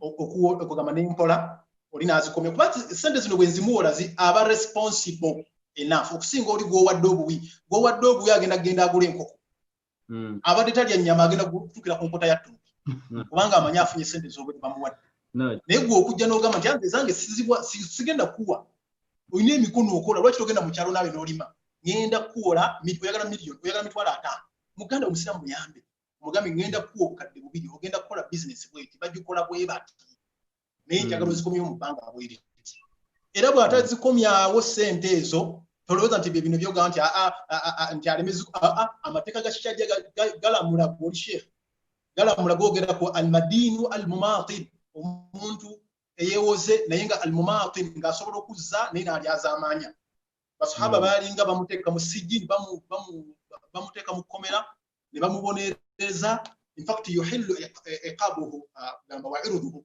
omuntu kasika weewola n'otazaayo bbanja obeera ohalalisizza ekitiibwa kyo n'okubeera nti basobola imaamu w'obusiraamu asobola okubeera nti akubonereza so nga mmaliriza ku ekyo ebbanja bayitha bwene nabbi saa sallama naye kennyini hadiisi ogimanyi eri mu sahihi bukhari ekitabo ekisinga okuba authentic mu bitabo bya sharia bitabo bya hadiisi byonna sahihi bukhari as-sahihaini in fact as-sahihaini eno yesooka mu bweze sahihaini hadiisi nga yanaratingibwa Aisha radhiyallahu anha asinga okumanya nabbi nsubira nti teri asinga kumanya nabbi kusinga Aisha omuntu bweyasula naye mbuliri gwabeera nga asula naye mbuliri era bwe yafa n'agamba ekitundu ky'obusiraamu gene mu kijjo kwoyo yagamba ate ng'enaratingibwa Abu Huraira status ye mugimanyi awusala kumalawo obudde yagamba nti tuwuffiya rasulullahi sallallahu alaihi wasallama wa dir'uhu marhunan 'inda yahudi ب30 مدا من شعير Nabi sallallahu alaihi wasallam yafa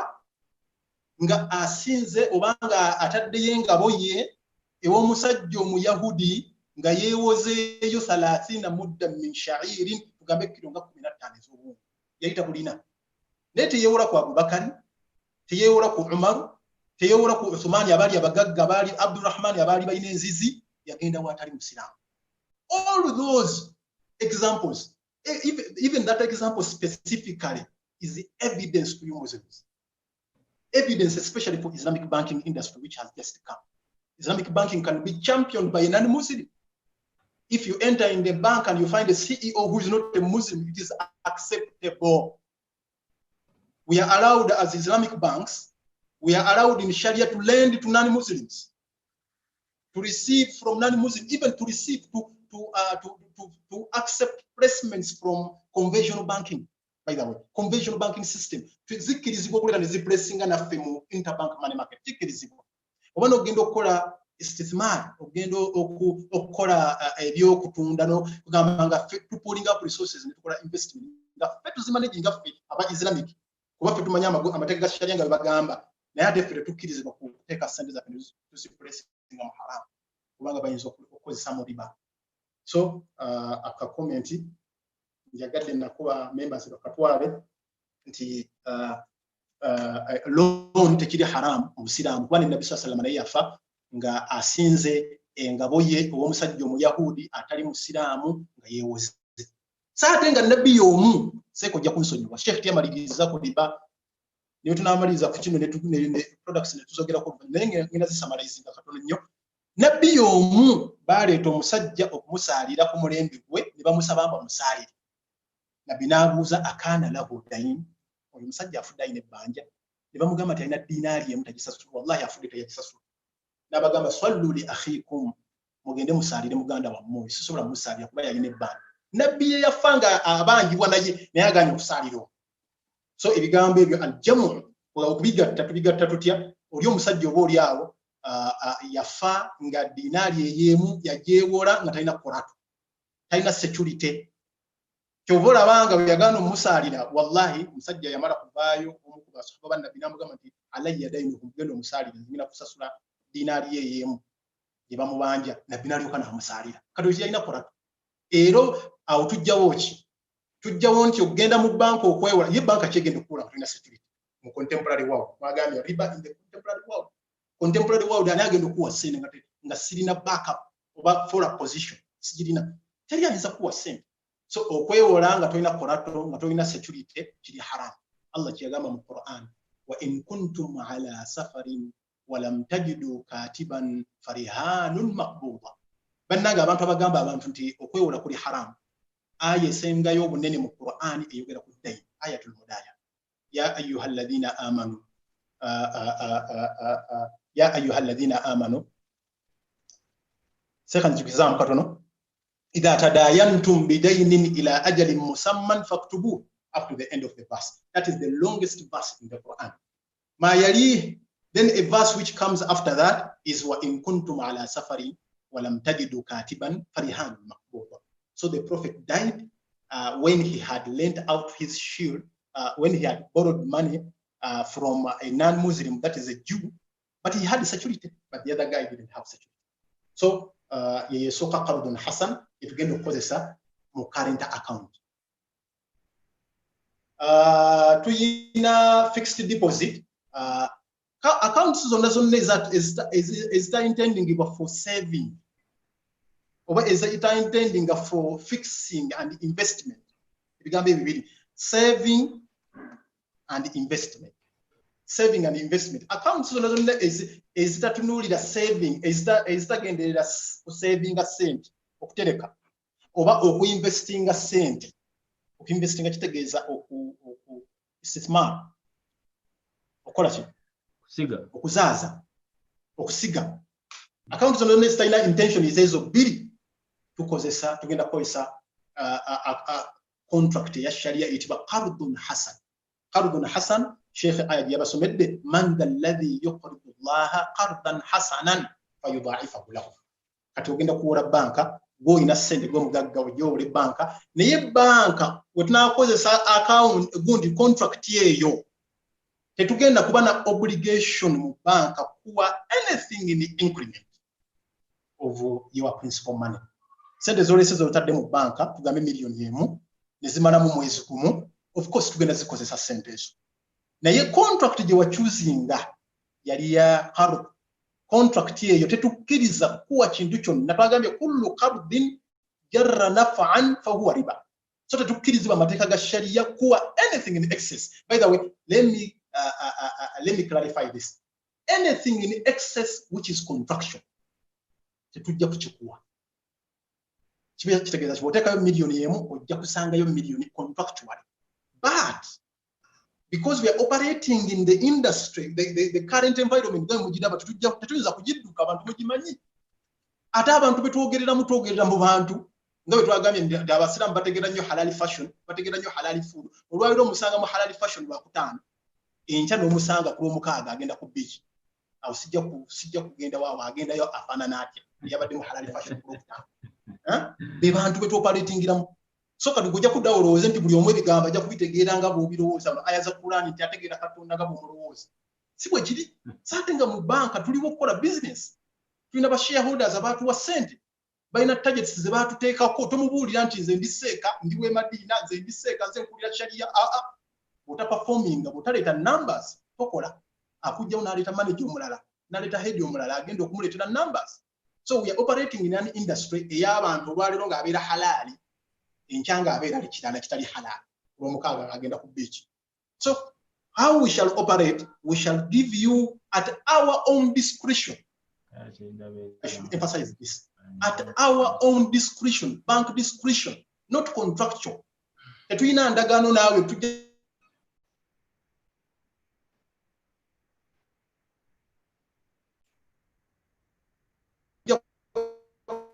kuwa anything in mu industry okusinzira industry ketunakuwa kakkirizibwa mu sharia mu mateeka ga sharia. Lwaki gwani Nabbi sallallahu alaihi wasallam lumu katono nnyo kuba Sheikh yamaliriza yakutuseeko network yamuguzeeko lumu Nabbi sallallahu alaihi wasallam omusajja yajja n'amuwolako ensolo n'atuuka okugikomyawo ng'ebiseera bituuse by'okugikomyawo ensolo eyo n'akomya nga jjaatina ogamba omusajja yawola nabbi yeyawola abasiraamu yawola obusiraamu ensolo tugambe yali yamyezi nga 6 n'akomawo oluvannyuma lw'ebbanka lye baali bakkiriziganyizaako okujja okukima ensolo ye nabbi sallallahu n'abagamba basahaba mugende mumuwe ensolo kuba yatwazika ensolo ne bamugamba nti ya rasulallah owange omubaka wa Allah lam najid tugenze ne tunoonya mu nsolo zonna ze tulina tetusanze mu nsolo naaka erina myaka giringa gye yatuba myezi 6 gye yatuba ze tulinamu zonna nkulu myaka 2 myaka emeka nkulu n'abagamba nti awufu mugende mumuwe ensolo eyo esinga ku myaka kwe esinga n'ebyo obunene yabawa khairukum fil wafa wa ana khairukum fil wafa omulungi asinga mummwe yoyo abasinga obulungi ng'asasula era nze basinga obulungi ng'asasula naye nga tebalagana na musajja oyo yali abaazika ensolo yeyo principle kwe tubeesengera so Islamic banking products zonna tugenda cooperating bwe tutyo nga tubenchmarkinga ku practices of Muhammad sallallahu alaihi wasallam ne basahaba be ne batabi'in. Naam, barakallahu fikum. Dr. Toyanzizza nnyo up to now abantu kireka obudde bwabwe okubuza ebibuuzo obusembedde simanyi kye tugenda kukola okugezaako okuba nti tusammarizing tubawe then tubawuliza ebibuuzo byabwe. Tusobola okukoma ku ekyo bwe tuba tusobola dakika nga 5 ina dakika nga 5 twogereko kweddako kale inshallah tusobola okufunza ku side yo then tusigala nabo mu session y'ebibuuzo mpola inshallah. Yes, kubanga sekanga bwe yagambye this is a discipline nga accounting nga finance nga economics tosobola kusoma byonna n'obimala tosobola kujja n'ogamba nti nze kusoma busawo ngende olwali okuyiga bakuba empiso be bakuula amannyo be bajjanjaba covid-19 mu lunaku lumu so obanga opikinzeeyo n'opikingayo kino binsuubira bingi naye obanga oyo if you can allow we move to the second contract to summarize it's fine Dr. Rujja, you can take 10 more minutes and inshallah members should get ready to ask their questions. Akati contract endala gye tugenda okukola oba product endala ze tulina eza fixed deposit abantu bamanye okufixinga mu banka fixed deposit accounts savings account gye twagambye category ey'okubiri omuntu singa ajja mu banka nga his intention is investment.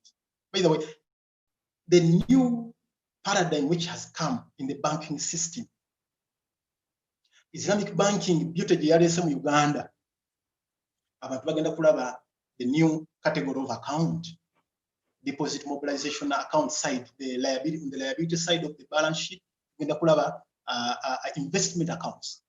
Ensi ezisinga obungi Malaysia, Bahrain, Saudi Arabia ne walala IOF, they are following IOF system, accounting and auditing organization of Islamic financial institutions. The operating accounts ezo nga zizita investment accounts. Customer bw'anajja n'agamba nti nze njagala kufixinga nga tumugjamu kiri ekirwadde ekiri mu mutima nti ayagala interest. Tumugamba why don't you fix up with us? Tugamba sente zino zireto fixing, zireto investing, invest with us. Very sorry. He wants to fix, nefe tugenda mugamba why don't you invest? Rather invest, it's better for you. Kubanga it can yield better returns. And kye tugenda okukola ekirala mu Islamic banking tugenda kutaginga, tugenda kukuba layini ng'eva ku sente customer ono zaleese nga sigendera layini eyo ng'egendera ddala ku side eya asset side oba asset products oba asset side of the balance sheet, financing and kugamba where it is now our money, we can decide where to invest it.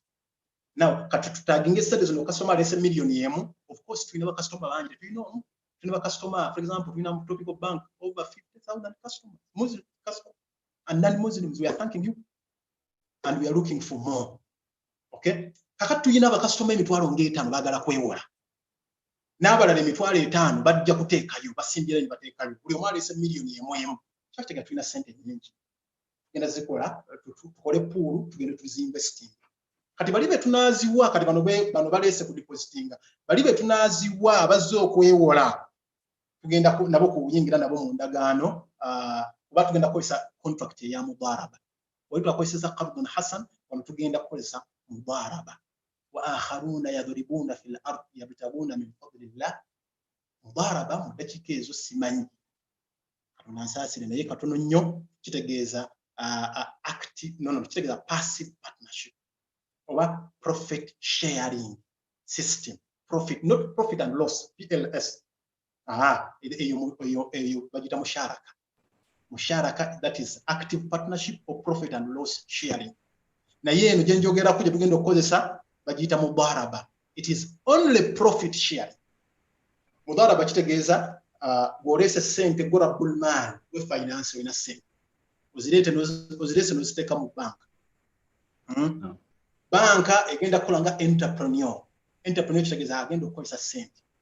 Aina mahara gokora emirimu. Akati nze nina skills nasoma nagenda nensoma bitabo mu ssomero. Ebisale bisinga obungi abantu abasomye ebitabo tebabeera bagagga. Bogenda mu Kampala wantu waliwo professor ina kizimbe ina ake taliwo. So aina yirimu ye gyalina ya contributors. Go contributors sente go ina sente olese sente. Kiba kitegeeza tunafuna amagoba tulina okukkiriza tutula wansi tugamba nti nga tutandika business eno amagoba ge tunafuna tukiriziganye ku PSR bakita profit sharing ratio. Profit sharing ratio. Tutunule tugambe nti tunafuna amagoba tugenda gagabana kyenka tugenda gagabana tutya. Tugambe nti tugenda kutwala for example 60 customer. Customer agenda kutwala ebitundu tundu nkaaga nze ntwala ebitundu tundu 4. Kiraba yeyo profit sharing ratio. Magoba ate tuga eno profit sharing ratio tujja attachinga ku magoba ge tukoze mu investment ze tugenda okukola. Era yeyo njawulo eri wakati wa Islamic banking ne conventional banking. Mu conventional banking wotuula bo general sente zo milioni emu bakugamba batula wansi ne banegotiating naawe tugenda kuwa rate ya mmeka rate ya for example 15% oba 12%. 12% eyachi eyazi no sente zolese principle. Simanyi oba ngenda nnyo. Sagala kubuza abantu sagala abantu babuzabuzibwemu zembadde nkyaliko simanyi oba nze representinga okutegera kwa buli omu wabula njagala kugumya dokita nti atukyali ku mulamwa amagoba sigega zino sente ezotaddeyo wabula magoba ku investment eri gye tugenda okukola nga tukozesa contract gye tuyita mudaraba etegeeza nti ogenda kuba ogabana naye tosharinga n'engeri gy'okiyisemu ga it is profit sharing not profit and loss. So ekyo bayita mudaraba yemu ku account eziri mu sharia primarily seri engineered just so abantu bategere sharia eina alternatives endala. So in fact kyobala yogera kutukira tagging the liability no customer alese sente zino tugenda zitaginga tuzitwala eri kole agenda okwewola.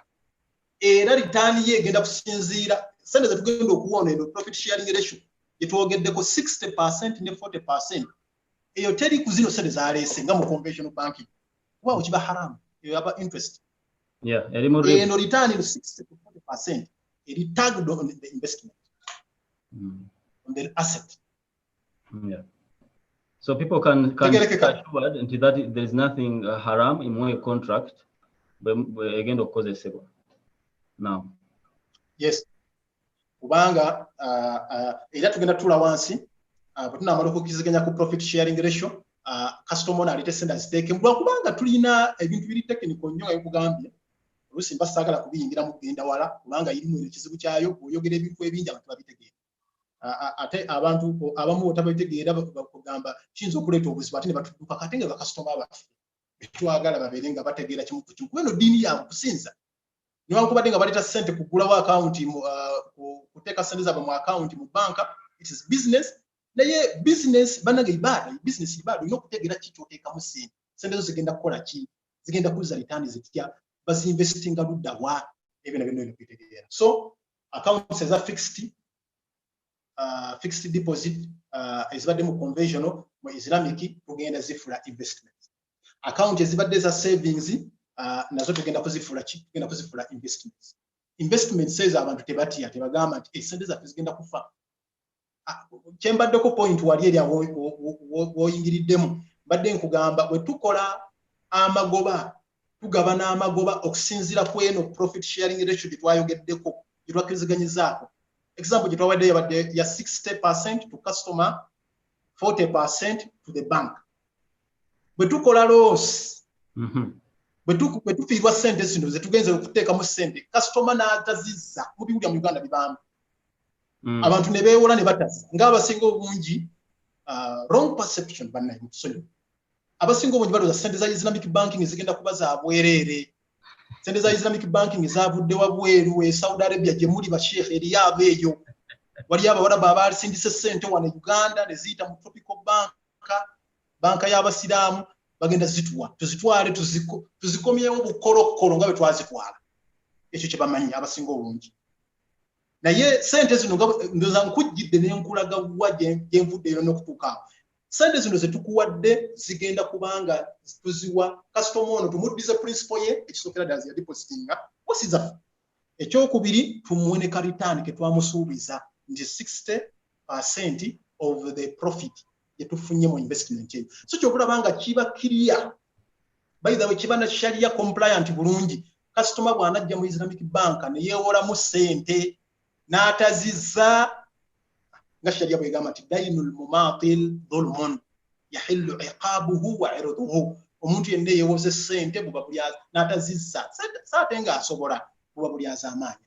Era sharia emukkiriza ne banka zikkirizibwa ne gavumenti ekkirizibwa okumusiiba mu kkomera oba okumubonereza oba okutunda ebintu kuba twagambye dayeri gye twagambye nti wa in kuntum ala safarin wa lam tajidu katiban farihanun maqbuda. Bw'obanga watuwa korato n'otasasula ssente tukkirizibwa mu sharia okubeera nti tutunda korato eyo tubeere nga tuddiza bakasitoma bali ssente. Bannange ensinga emugiraba etabuse COVID-19 nga bwafa. Ate even before that teriyo yadde muwarabu mu abali mu bawarabu muyinza okutestifyinga. Teri muwarabu akyakuwa ssente ya bwereere. Olaba n'azimba omuzikiti nabo balina nkuba ekifaananyi nkubirako bonna boti teekako erinnya lya jjajja wange simanya biki byani ate nga tabara ali mu kuwaayo sadaka naye nga yakuteekako ebyo byonna ensolo mmeka buli nsolo gy'osala teekako abayimirirako bwe bati buli omu kwata akaveera buli omuyimirira ku nkota y'ettooke mwana bibadde mu social media nga bitambula buli omuyimirira ku nkota y'ettooke n'akaveera kalimu hafu kilo ya munnyo oba hafu kilo ya sukaali oba ya nnyama naye buli omu bamukwirako ekifaananyi. So accountability has become a global phenomenon. Sente yonna yonna gye tufuna newankubadde ng'evudde mba investor abawa bweru baba baagala returns sente zaabwe kuba batuweera ku mudaraba contract gye tulabye ne bakasitoma nabo abalese sente zaabwe mu banka nabo batuweera ku contract eno ya mudaraba. So bwe tunaafuna loss kino kye mmaliriza nakyo bwe tunaafuna loss nga tukoze investment ne tufuna loss eyo entirely egenda kutwalibwa customer yaleeta ssente. Customer yagulawo account ya investment. Era in beauty of Islamic banking and finance. Era kyova olabanga sharia erina amateeka mangi geeyogerako negamba nti alugunumu bilugurumi la darara wala dirara. Alugunumu kitegeeza gamba there is no loss no return. No loss bekyo kitegeeza no loss no return. So bw'obanga ogenda kufuna returns mu ssente zo zino z'olese mu bank kitegeeza nti olina okuba ready okukola ne loss ezinaava mu eyo business. The beauty ya Islamic banking system bringing on board the sharing of profits in mudaraba. We share the profit according to the pre-agreed profit sharing process, and when losses are incurred, all are suffered by the entrepreneur, all are suffered by the financier. All are suffered by the financier because you contributed money. Sharia cannot make you lose what you don't have. Sharia is very clear that you lose what you have contributed. Logically, you cannot lose what you have not contributed. Not contributing money means you don't have money. I contributed the effort, I have to lose effort. You contributed money, you lose money. But that is the beauty of Sharia. What makes us different from conventional banking? We have effort, we have liability, and we share the risks. These are risks which should come with the return. Al-gunumu bil-gunum. Oyagala kufuna olina okukkiriza n'okufiirwa oyinza okubaamu. Barakallahu fikum Dr. Rujja. Mbadde nsaba mukadde wange okkirize if we may start taking in some questions okuva mu bantu baffe kuba tulinayo eddakiika eziwera 2 okuggalawo session. Bw'oba nga tekirina mutawaana olabika nga tutandise okuba tutwalayo ku bibuuzo. Tekirina buzibu tutandike ssebo. Kuba tuyinza okuyiga mu bibuuzo bye babuuza abantu. Barakallahu fiikum. Bana discussion mugira presentation eri wonderful. Ekimu ku bye twagendereddemu ye practical bit. Kubanga kirungi nnyo okwogera ku riba. Luli abadde ayogerwako Sheikh Rujja bwe tusomedde obuwalimu nawe tukulidde nga twogera ku riba naye nga tewali nga yeekweseemukko. But right now okusinziira ku mbeera nga bwefaanana riba alabika mu bank ate waliwo solution kati waliwo obwetaavu bw'okwogera ku riba nga wetuconnectinga ku practical solutions era Dr. Kyabadde agezaako okukola. Tugenda mu bibuuzo tubadde tusaba omuntu ayogera gy'ali amannya ge n'ekibuuzo kye ndowooza ekibuuzo kimu buli muntu. Tetujja kusobola kukkiriza ebibuuzo bisukka 2. Omuntu akozese ekinene nnyo eddakiika emu okubuuza then tujja kugezaako okusaba ne dokita na bonna bagenda okuba participating mu kuddamu ebibuuzo nabo bakozesa obudde bufunda tusobole okufuna omugaso ffenna lumu. Now okay, katuwa omukisa Ajetiyani Nabila. Unmute yourself and ask. Assalamu alaikum warahmatullahi wabarakatuh. Alaikum assalam wa barakatuh. Sheikh barakallahu fika. Sheikh nze kibuzo sorry amanya ganze Nabila Nadia sinzidde Saudi Makkah. Sheikh kyembooza nti Sheikh yayogedde ku kyokubanga sente zange siziteeka mu banka ky'okubeera ne sente ng'ozisevinga kiri haramu nga nnyingi ate nga lwa bazikozesa. Nsaba badde mba ntezeeze ku nsonga eyo nga sente zange ntoolako zinnoteeka nga message oba n'abantu n'ensigaze zange saving wange naye nga sinteeka mu banka lwa nsonga sina access mu banka. Nsaba kuntangaza ku nsonga eyo. Okay. Asuubira ekibuuzo kitegeerekese bulungi. Tukwateyo omukono omulala Dr. Abi answering bibiru inshallah. Gende ku Mami Nijumba. Please unmute yourself. Sheikh Qasim.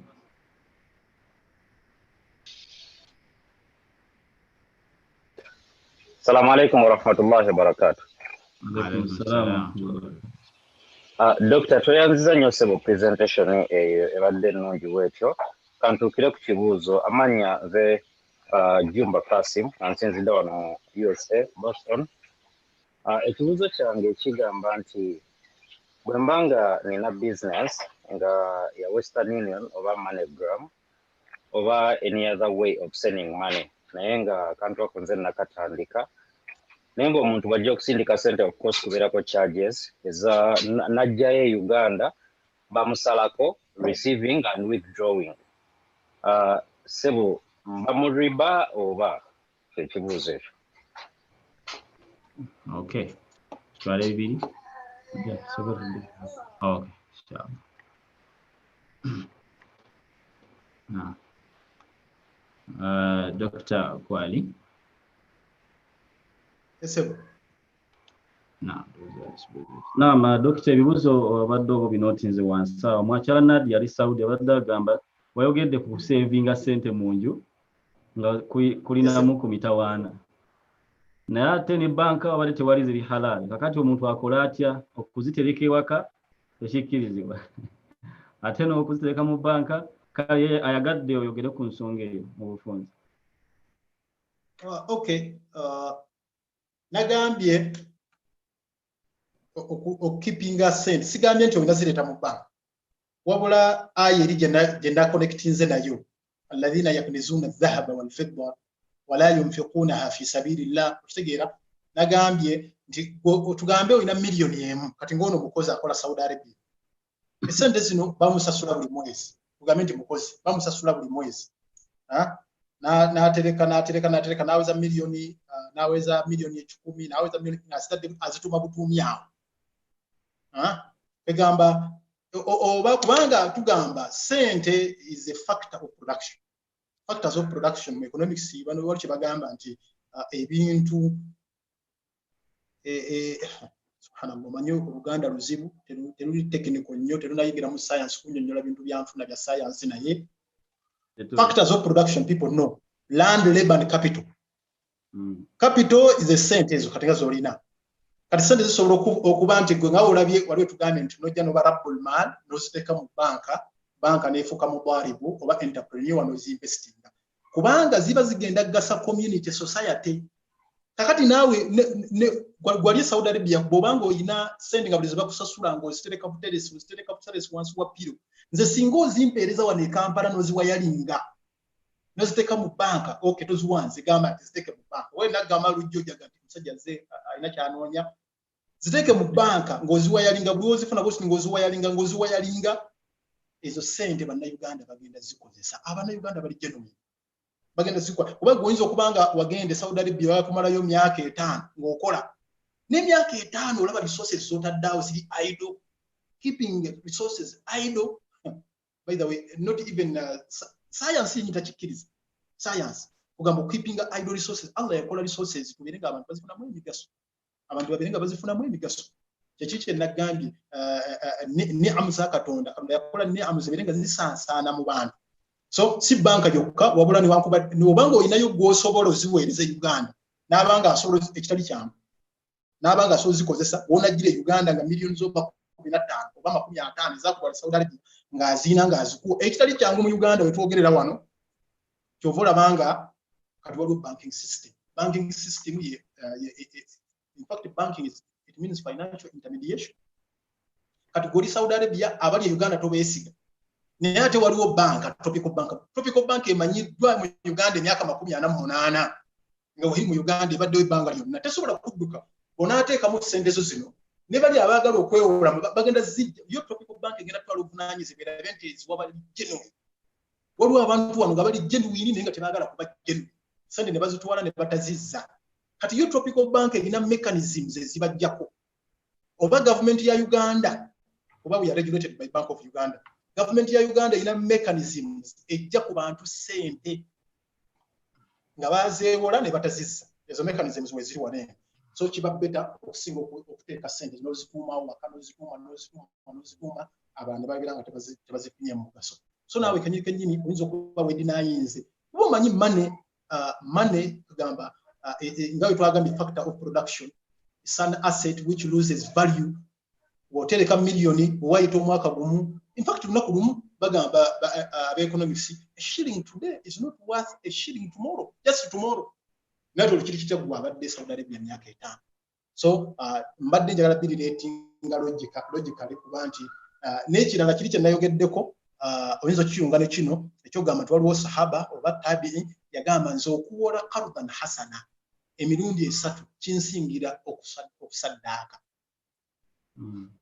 Okay. Naam, barakallahu fikum Sheikh. Ndowooza kigwira ddala mu kye bayita hifdhul mal.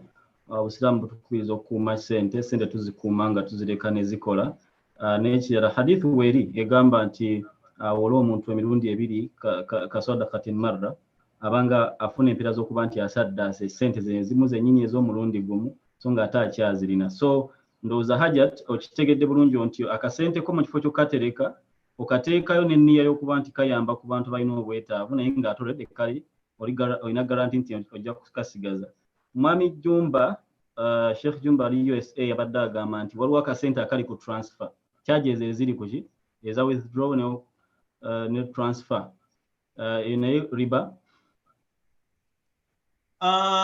akati mu banking tuyinamu bye tukola bingi kati yayogedde bwa tusimanyi oba ayina money transfer kati gano badde Habshir n'abalala wali abakola omulimu gwokka kugamba abawalinga sente naye ffe mu banka tulinamu emirimu mingi bayiza gye gimu gye tugenda okukola era gye twasiramudde mu banka mu Islamic banking window tugenda gabamu services ekisookera ddala depository services okutereka sente abantu babadde baagala kutereka nga tebalinayo batereka nga tebeesiga bali Uganda soziwa yalinga n'okiteeka ku account yo ekyo kimu nembeera mu lending services oba financing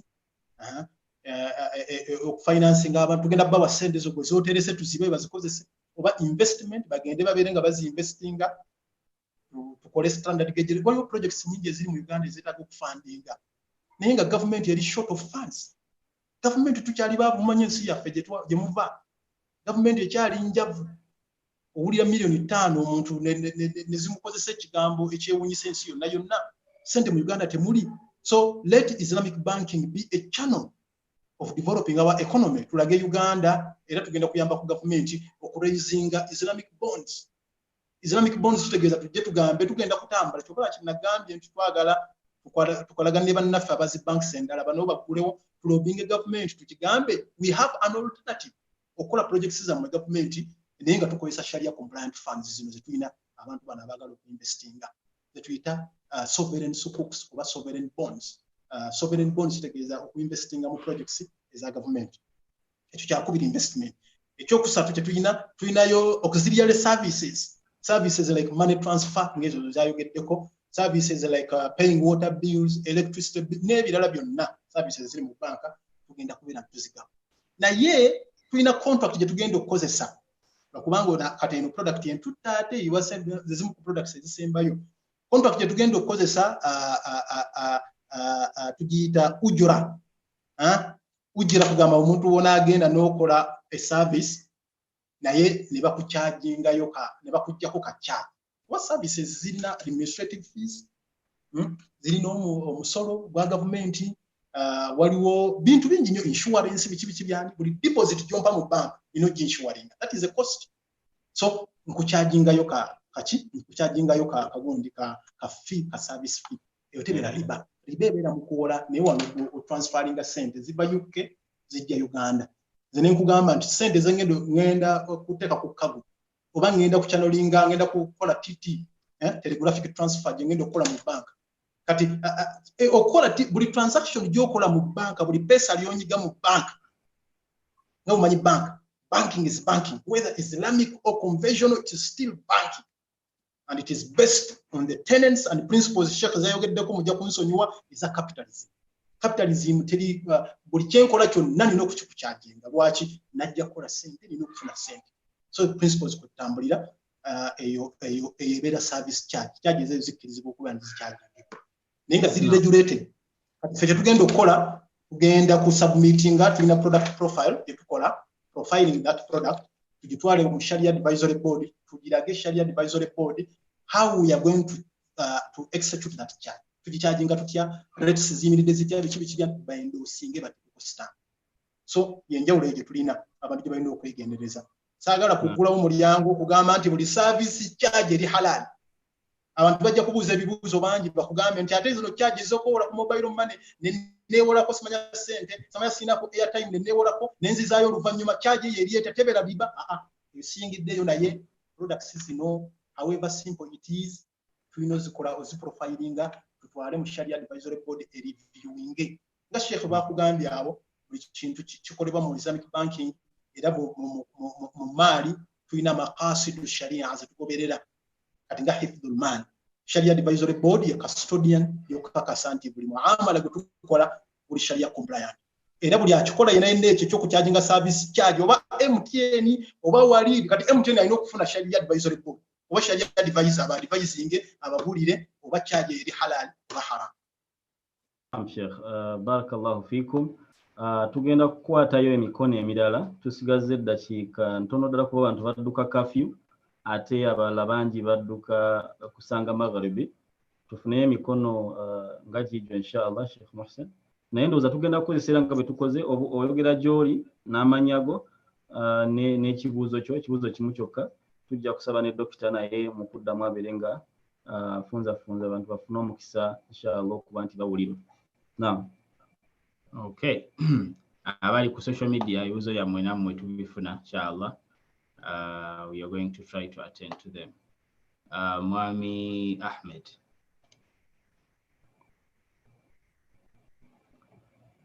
Ahmad Senkumba.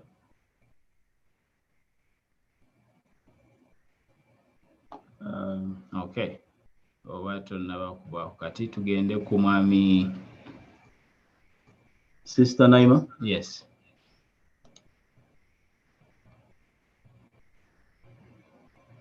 Please unmute yourself.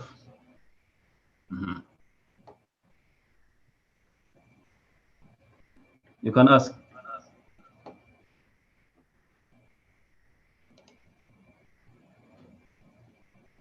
Okay. Abantu bawanise emikono naye ne bavaako. Mwami Hamwaso. Wait. Yes, Sister Naima Muzindalo Gugu, twakisaba obuuza ekibuuzo kyo. Assalamu alaikum warahmatullahi wabarakatuh. Wa alaikum assalam.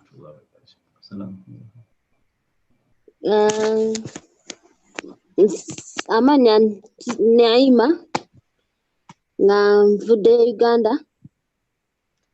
Mbadde mbuuzaako obusiraamu bwogera butya ku investment sente ezizaaza.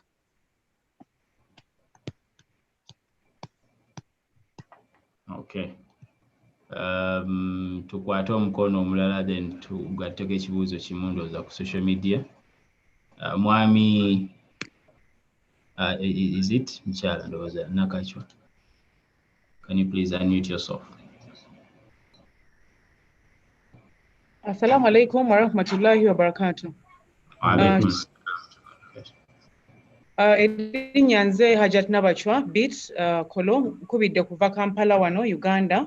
Kyembadde mbuuza Sheikh nti singa mbadde nina bizinesi yange naye nga sente zikendeddemu nga sinasobola kusasula abakozi zikirizibwa okufuna loan purposes of clearing the salaries oba nga nina omulwadde ali obubi ennyo naye nga neetaaga okumujjanjaba nzikirizibwa okufuna looni okumujjanjaba. Okay. Now, those are today, Doctor Sokademo, inshallah. Yes, Dr. Lujja Obubanga okyaliko ebibuuzo ebyo n'ekirala kivudde ku Facebook. Ekya Facebook kibadde kigamba ndowooza relating n'ekya mukyala Hajat Nabachwa bit kuba Facebook wadde agamba Mr. Adam akola atya singa tubabawo halal funds tewali access kufuna sente za halal ate waliwo sente za haram eziriko riba for example akola atya. Then ne mukyala Hajat bit agambye nti okufuna loan example wadde bbiri loan to clear salaries ez'abakozi ne loan for a hospital emergency. Naam, tuyinza okutandika naawe mugezaako okufunzafunza tukwate emikono emirala namu Doctor. Okay. Kakati Naima yabuze ku kya investment obusiraamu bwogera butya ku investment. Okay. Dr. Lujja byonna bisatu obiddiremu ddala because I think ogenda kufuna engeri gy'obiconnecting investment then na kino kyensembeza. Obusiraamu bwogera butya ku investment okuinvestinga. Nabi sallallahu alayhi wa sallam yakwata sahaba omu Urwa yali ayitibwa Urwa embasa erabidde n'amuwa diraamu emu yali agenda kusuubula Bashami oba luddawa gye baali bagenda okusuubula gye baasuubulanga n'amugamba ngulirayo embuzi emu shaatan ishtabili shaatan genda ongulira embuzi. Urwa n'agenda mu kusuubula ne basuubula yalina mahara oba experience nyingi mu kusuubula.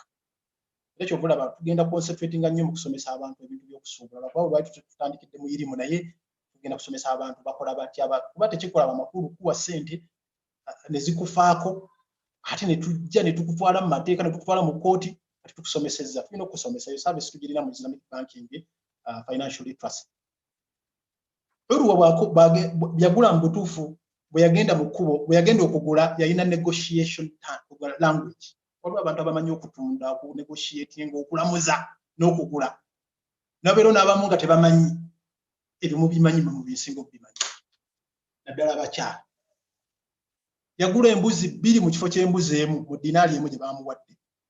Yali atambula ng'akoma omukubo ali mu kkubo ng'ajja awala embuzi bbiri n'asanga sahaba omulala mu kkubo oba omuntu omusajja omulala n'amunegotiating ng'ayagala akola fasawamahu n'ayingira naye mu lulimi lw'akatale okulamuzanganya ne bayogerezeganya ogenda okumaliriza nga mu butuufu amuguzeeko embuzi emu nga Urwa ajimuguziza dinari emu eri Nabi sallallahu alaihi wasallam yamuwadde n'atundako emu najjanga wala emu wagenda otuuka ewa Nabbi n'amugamba nti embuzi yo gye wantumye ne dinari yo gye wampadde okugulira embuzi namugamba ekikoze otya okusalaasala ku budde tetulina budde ekisinga obukulu ennyo weyamaliriza n'amuzaali ku mabbali n'amusabira edduwa n'amugamba nti nkusaba Katonda n'agamba Katonda nkusaba Katonda obeere nga tubaali kufi safaqati yamini obeere nga oteeka baraka buli kyagenda otunda kyonna buli kyagenda okugula kyonna Urwa oyo kigambo yekanyikanyi yagamba wallahi walaw ishtara gubar ne bwe yagulanga ettaka mulimanyi enfuufu yafuna ogamba ne yayolanga enfuufu bwatyo banaagula nfuufu kitegeeza ekintu kitalina makulu yafunanga mani yashitarihi agenda okimugulako. So investment okutunda n'okusuubula n'okumanya okutunda kye kisinga obukulu ekyo financial literacy n'okumanya basuubula batya batunda batya bakozesa batya banka bakola batya investment ibada. Sheikh yagambye nti min maqasid ash-sharia ebimu ku sharia y'Obusiraamu bye yajja okuuma hifdhul mal okuuma emali mukuuma emali tekulimu kubeera kuteekawo maali ngeri idle nga terina kyekola teinvestingibwa neruzinga value ng'omanyi nti waliwo inflation money loses value day after day. So it is ibada okubeera nti omuntu ayina okusuubula n'okutunda okwewola loan kyogambye kino loan for working capital onoonya loan oboze ogenda okwewola mu banka ng'oyagala kusasula bakozi salary payment of salaries even other short term for example wayinza okubaayo ebirala short term gundi needs ebyamangu mangu oyagala kupayinga bills oyagala kukola otya mu kampani yo mu Busiraamu kikkirizibwa okugenda okwewola nga gye twavudde olina kunnyonnyodde tulina products bakubanga wano badde sinazituukako kati tubadde tukyali ku deposit side era bannange abatesitesi twogedde ku deposit side oba liability side tetwogedde ku asset side eri banka gyekozesa ssente n'ezinvestinga oba n'ez'oba customer abazaagala okusinziira ku budde twogeddeko lwaleero ku deposit side yokka. So eyo product eri Islamic tugita Islamic overdraft ekkirizibwa mu Busiraamu.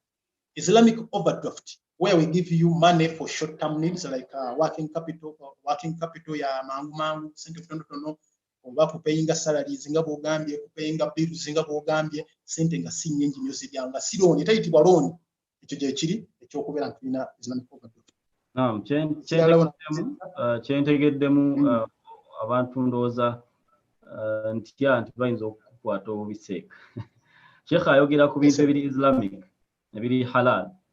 So tanaba kuyisaawo ku fatwa era bwe mba nga simutegedde bulungi ajja kutuwabula tanaba kuyisaawo ku fatwa nti banne mugeye mufune looni zonna eza riba n'ezitali za riba wabula ayogera ku alternatives eziri mu Busiraamu ate nga ziri practical kati zigenda mu maaso. So buli ayagala ssente zifaananako bwe zityo ezo ziri short term Dr. Rujja ava kututegeeza nti bino babikola mu Islamic banking ndowooza tewakyali kwekwasa seeka ku nsonga y'okukozesa haramu butali haramu after nga Allah atuwadde omukisa gw'okuba nti tulina ebintu ebiri halal ssaawa eno.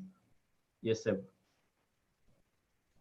Ekisembayo ndowooza kyekyono kiyabuuza nti if there is no halal fund and there is haram money kati yagala fatwa egenda omusindika okukola haramu naye eyo fatwa nga bw'ogambye sisobola giyisa sirina maanyi gakola ki gagiyisa ekugamba nti genda olya riba nga alternative gyali owa Islamic banking era toyina kyakwekwasa ng'okussa emaaso ga Katonda kuba alternative waali bw'obanga tosobola kwewola oli ayinza okugamba mu Uganda kakati Islamic banking yajja dda kakati temugulangawo banka tezitaka ngende mu banka ki empole ssente ate nga njagala kukola gamba kuteeka ku pressure n'akunyigiriza ati fatwa okole kiba pisto oba fatwa ku pisto kitegeera so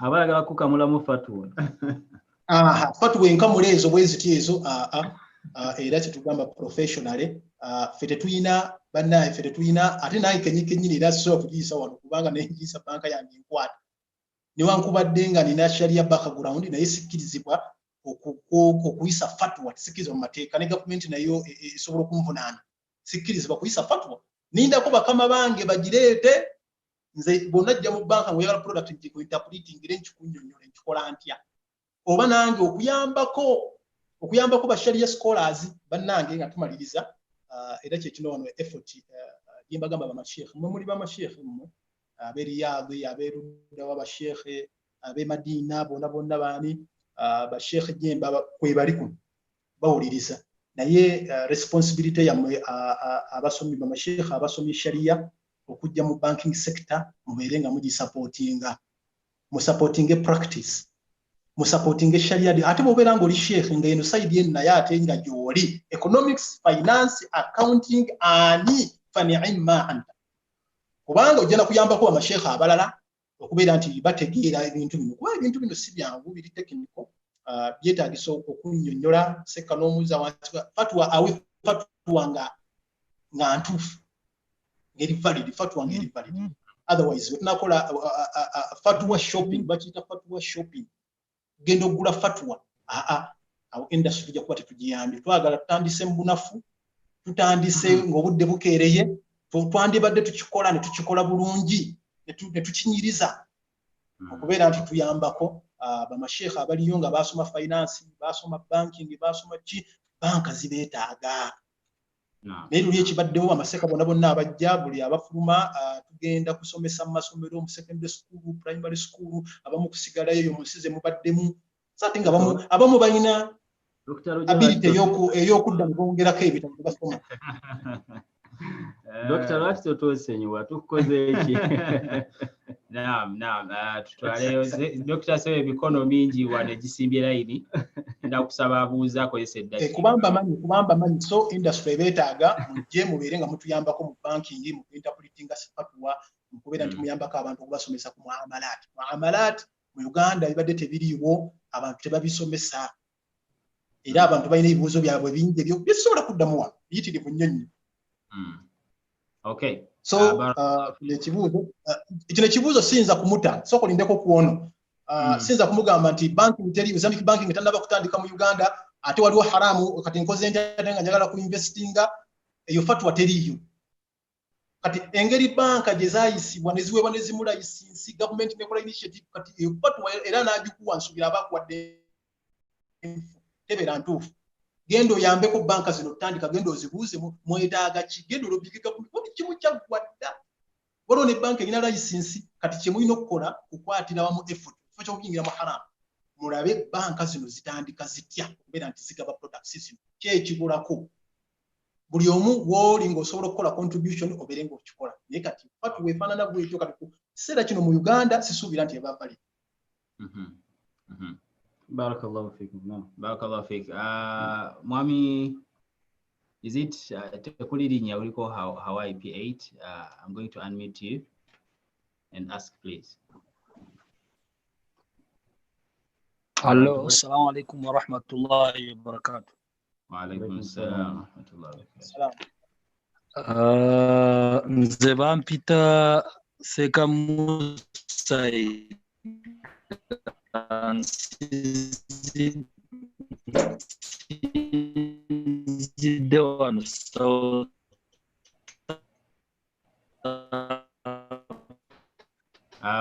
Mwami Musaiga akuwulidde bulungi network ye kakati ekibuuzo kyange basebo ne sheekhe waffe mbadde mbuuza agenze n'ayogera ku nsonga ya looni kakati njaga kumanya gavumenti ompulira sebo genda maaso. Hello, assalamu alaikum. Alaikum salam. Assalamu alaikum. Kyembadde gamba nti sheekhe agenze n'ayogera ku looni kati kyembadde mbuuza nti sente ezo ze tuteekayo nga ba investor mpulidde agamba nti abasobozi gaba ku looni naye on what terms ekyo kiba tekimbolinga riba kimu ekyokubiri tuba tulina interest product is, you know, how do we register?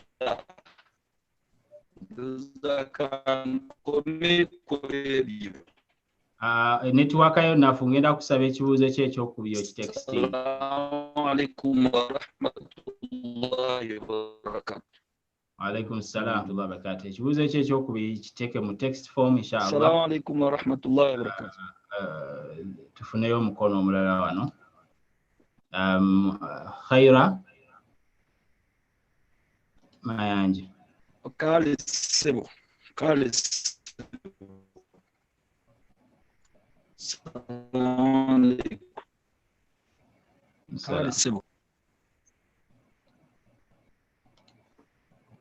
Ajat Khaira Mayanja, unmute yourself please and ask. Okay. Then tugende n'omukono gwa Sharif.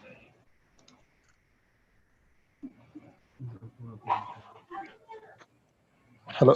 Assalamu alaikum wa rahmatullahi wa barakatuh. Alaikum salam wa rahmatullahi wa barakatuh.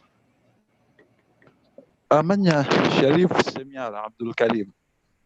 Ndiye no mperewe Rusanja. Kakati nsooka okwebaza Dokita obuweereza bwe mu bukugu bwe kuviira ddala byatusomesa nga tukyali ku IU. Nammwe basheekha baffe mbeebaza obuweereza bwammwe, Allah abasasulemu musera. Allahumma amin. Kati ekibuuzo kyange kakati ffe abantu ababeera mu bizinesi nga bakola bidding waliwo we batuuka nga beetaaga zi bid securities. Nze mbuuza mu system ya Islamic banking waliyo omuwaatwa gwonna ogwa dressing ensonga eyo eya bid securities. Ogwa dressinga? Naam, olw'obufunda bw'ebiseera. Omuwaatwa gwonna nga gwa dressing abeetaaga bid securities. Okay. Yes. Dr. ekibuuzo ekyasoose badde agamba nti omuntu wagaye nti omuntu kiba kirungi n'ateeka ssente mu bank kubanga bank ssente ezikozesa ne ziwola omuntu azeetaaga kati ng'agamba ekyo tekiriimu riba.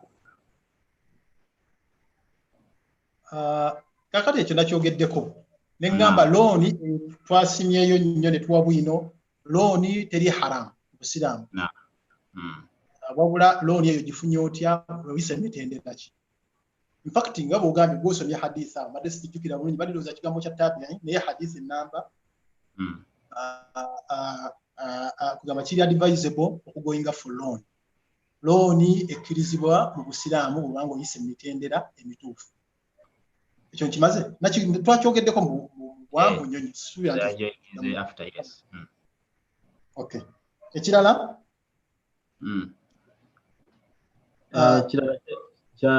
On what bidding security. Okay. Kakati ntemye categories lwa kubanga nkomyeko wali ku deposits side yawo enkomye. Abagambye tulina side ya financing. Financing eyo sigigenzeemu kuba nayo ngazi. Omulundi omulala bwe tuba tufunye ka chance tuligende ne tulaba side eyo products ezo contracts kize tukozesa. Kakati mu side ya financing ono wa bid securities wabuliza kituufu eyo side eri mu side ya financing eyo category tuita trade finance products nazo tuzirina tugenda kuba nazo not just bid securities tuina letters of credit tuina documentary collections tuina incoming performance bonds tuina kugamba trade finance products customer mu kugonza mu katono atakozesa bank oba atazikozesa products ezo oli musuubuzi oli wano Kampala olina items z'olabye ziri China oba ziri Japan naye tosobola kuweereza sente eri omu Japan azikola kuba tomumanyi oba omu China azikola tomumanyi ate naye tasobola kuweereza bintu ebyo Kampala kuba takumanyi. Kakati muyinza okusigala nga mulyango business temuzikoze nga ensi tefunyeemu nga namwe temufunyeemu buli omu atya munne nga mumanyi nti ensi kati etambulira mu kutya buli omu atya munne. Kakati banking sector we yajja neteekawo omuwaatwa nebeera ng'esobola okuyimirira wakati awo wakati wona importer ali e Uganda n'oli exporter we Japan oba owe China. Kati nze Tropical Bank nembera nga for example nina banka gye nkolagana nayo e correspondent bank gye nina mu group yange nkolagana nayo e China nga Exim Bank for example. Nze nsobola okuyimirirawo customer ono najja nampa quotations zize naga njagala items bweziti njagala engatto pieces bweziti njagala oba motoka trucks bweziti chassis number bweziti njagala bundi bwete mwaka webuti make model bweti round color bweti nenkwata empapula ezo documents. Me I deal with documents. Nze nga banka nkolagana na documents si motoka sigimanyi simanyi bya motoka simanyi katala nze mmanyi bya documents.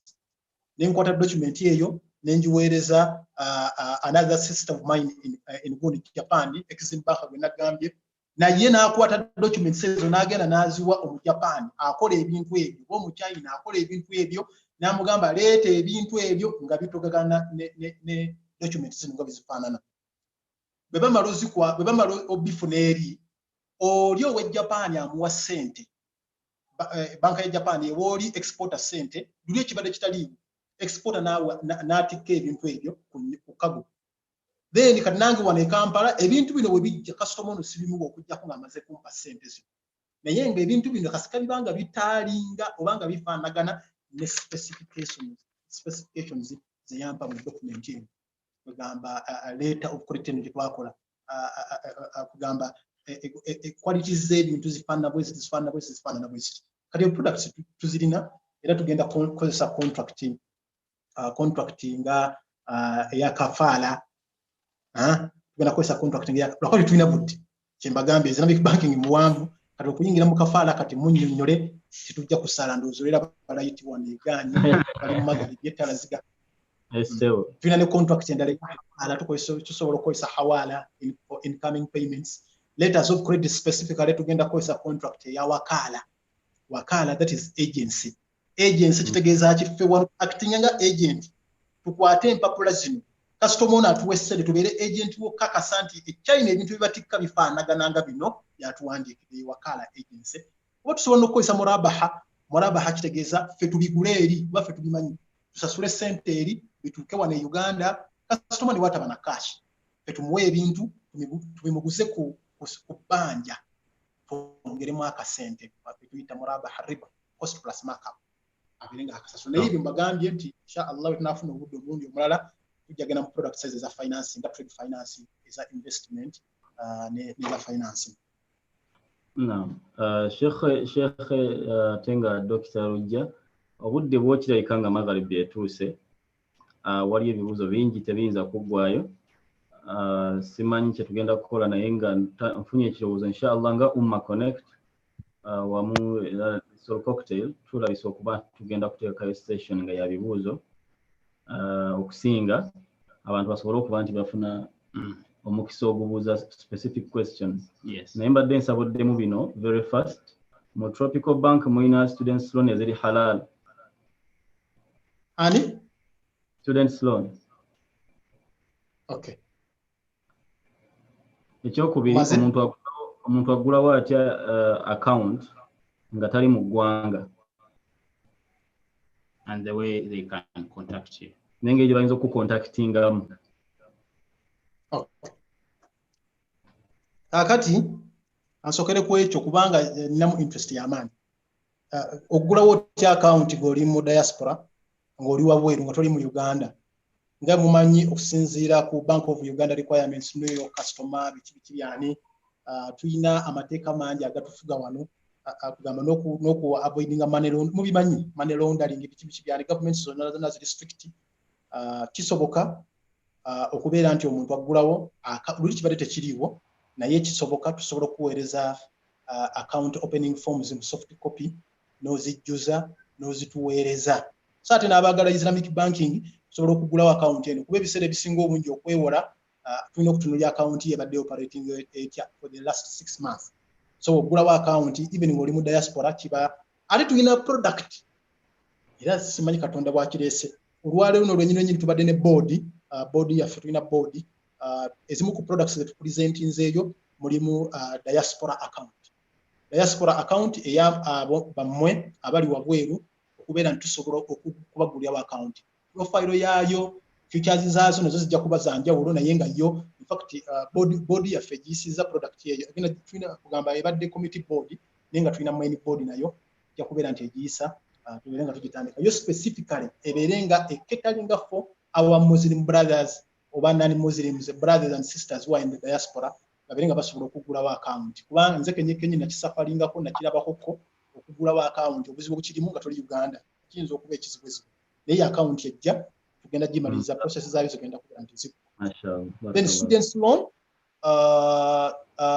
bwe twogerera wano ebadde teriiwo naye nga muzimu ku products ze tulina mu Islamic window ezigenda okujja mulimu students loan Islamic mulimu nyingi kati ebikwatagana kati mu life ya bulijjo kati nga ina ya marriage tulinayo mu marriage tulinayo mu Islamu eri mu Islamic window marriage loan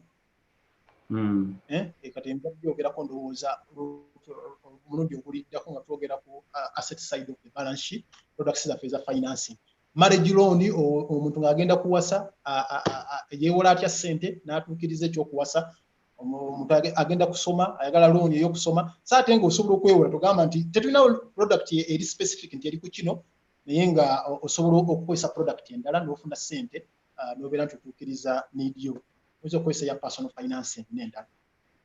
Barakallahu fikum Dr. Rujja mbadde nsaba aba testesi bannaffe n'abatula mwenna n'abagoberera bonna gye muli mmanyi eswala etuuse naye mukkirize nkwateyo emikono ebiri gyokka okuva ewa Sheikh Mayambala erinnya ndimanyi eryo n'okuva ewa Abu Jamal era nga bwe gyerinaanye okuva waggulu abasigadde inshallah tugenda kufunayo station endala egy'okuba ku Q&A ne financing generally oyinza otya okuganyulwa mu Islamic finance.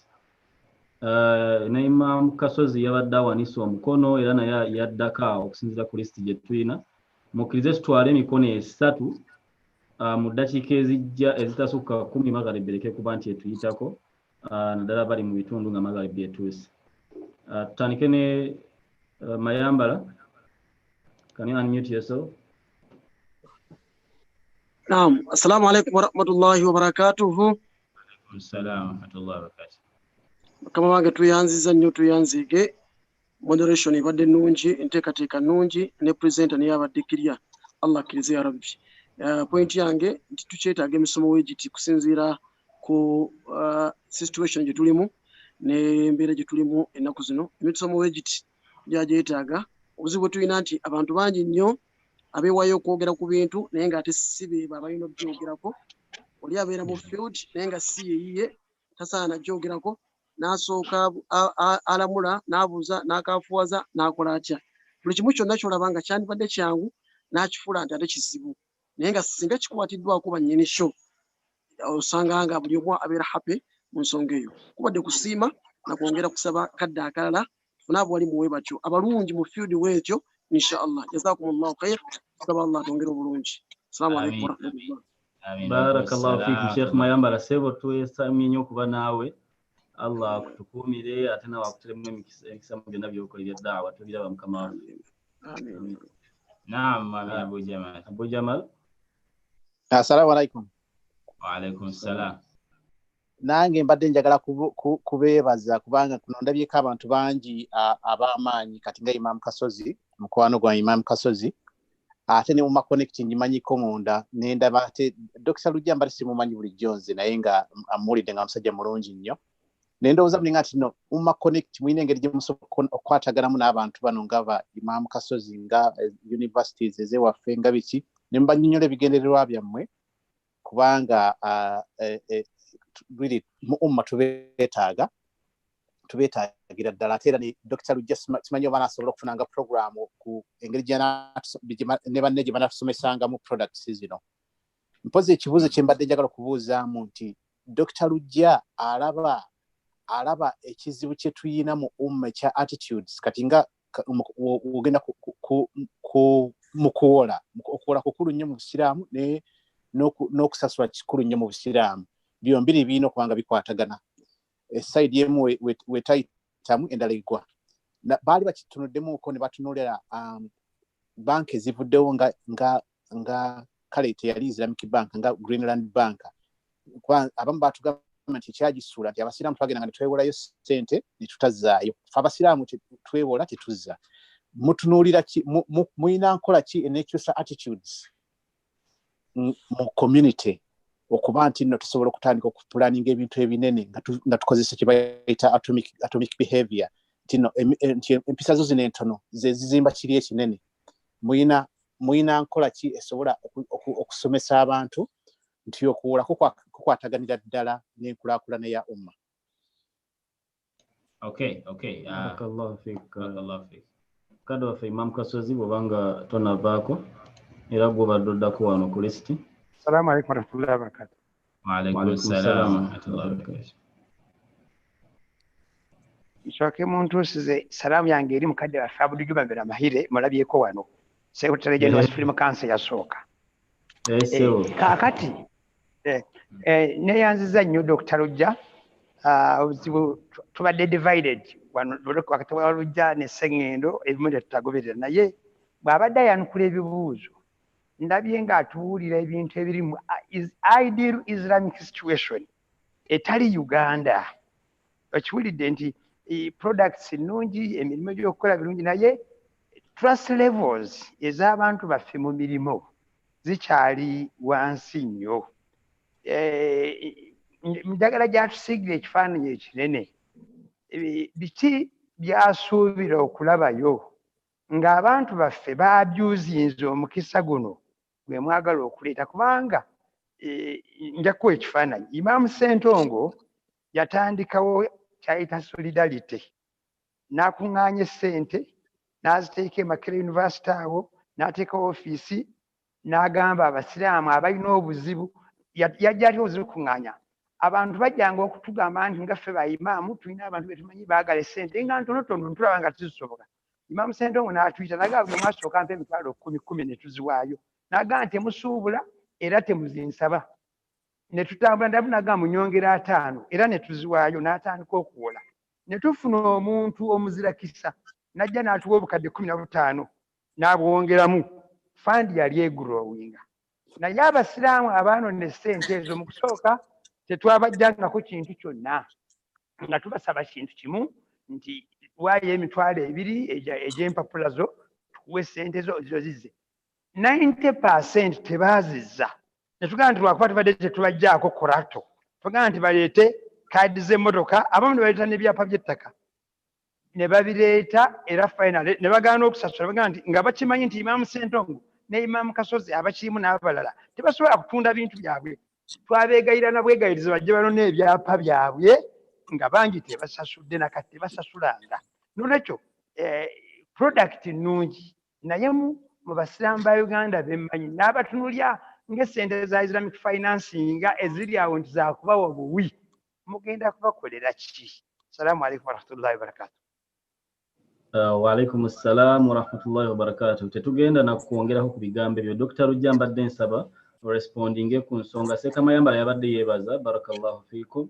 Abu Jamal era afaananyeeko katono ne Imam Kasozi mukadde waffe kyabadde agamba abantu baffe sooka otupaintingira ekifaananyi okusinziira ku byowulidde era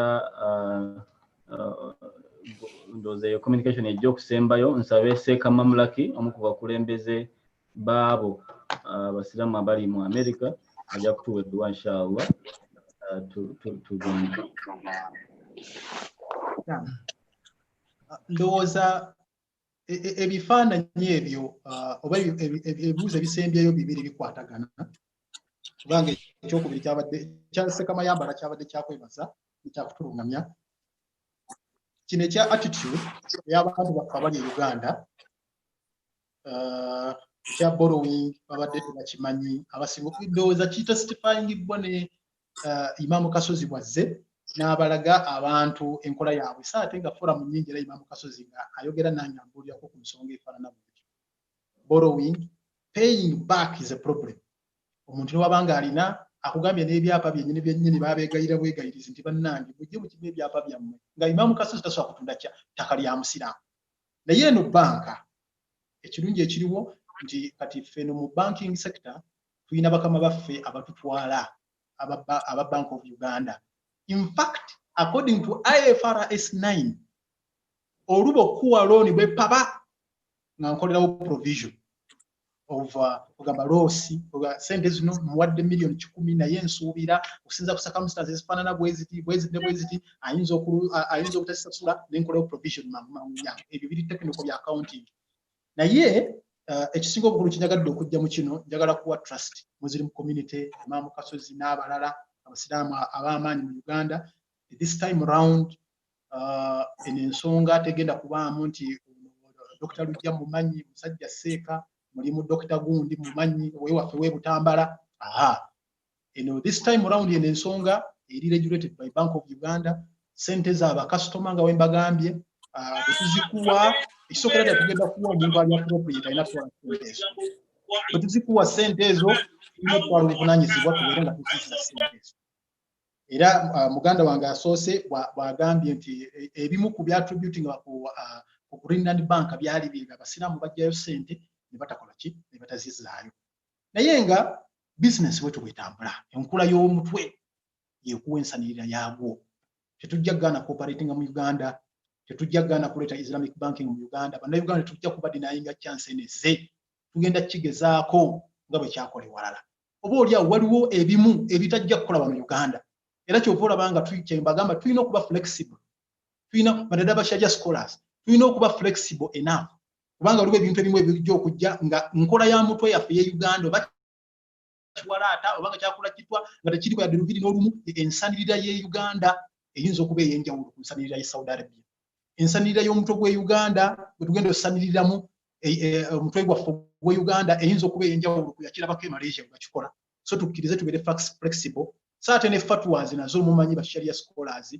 fatwa echanginga according to the locality fatwa ekibuzo kiyinza okubuzibwa Saudi Arabia ne kiddibwamu era ne bakuwa practice nga bakikola naye bw'ojja Uganda ekibuzo kye kimu ansa eyinza okuba endala saate nga ebibuzo byombi nga bituufu so enkola y'omuntu gwe Uganda bannange tukkirize fatwa zaffe ziyinza okwawukanamukko okusinziira kubanga waliyo kaida ya sharia egamba nti al-aada muhakkama custom esobola okufuuka sharia ne hakama okusinza ku custom ya Uganda nga bwefaanana banka zibaddewo nga zoperating tropical bank ebaddewo emyaka 47 ng'operating mu Uganda ekola conventional banking system emyaka 47 kuva ku muntu gwa Idi Amin kakati enaalemererwa etya okukola Islamic banking ng'ebadde in experience ya myaka 47 oluusi enkola emu tuyinza gibenchmarkinga ku eri recovery for example recovery systems ez'omu conventional system zennyini tujja ziriplicating zibeere nga zikola bwe tunaaba tufunye embeera efaanana bwetyo oluusi ng'eyinza okunyigirizamu ku al-mumatil al-madinu al-mumatil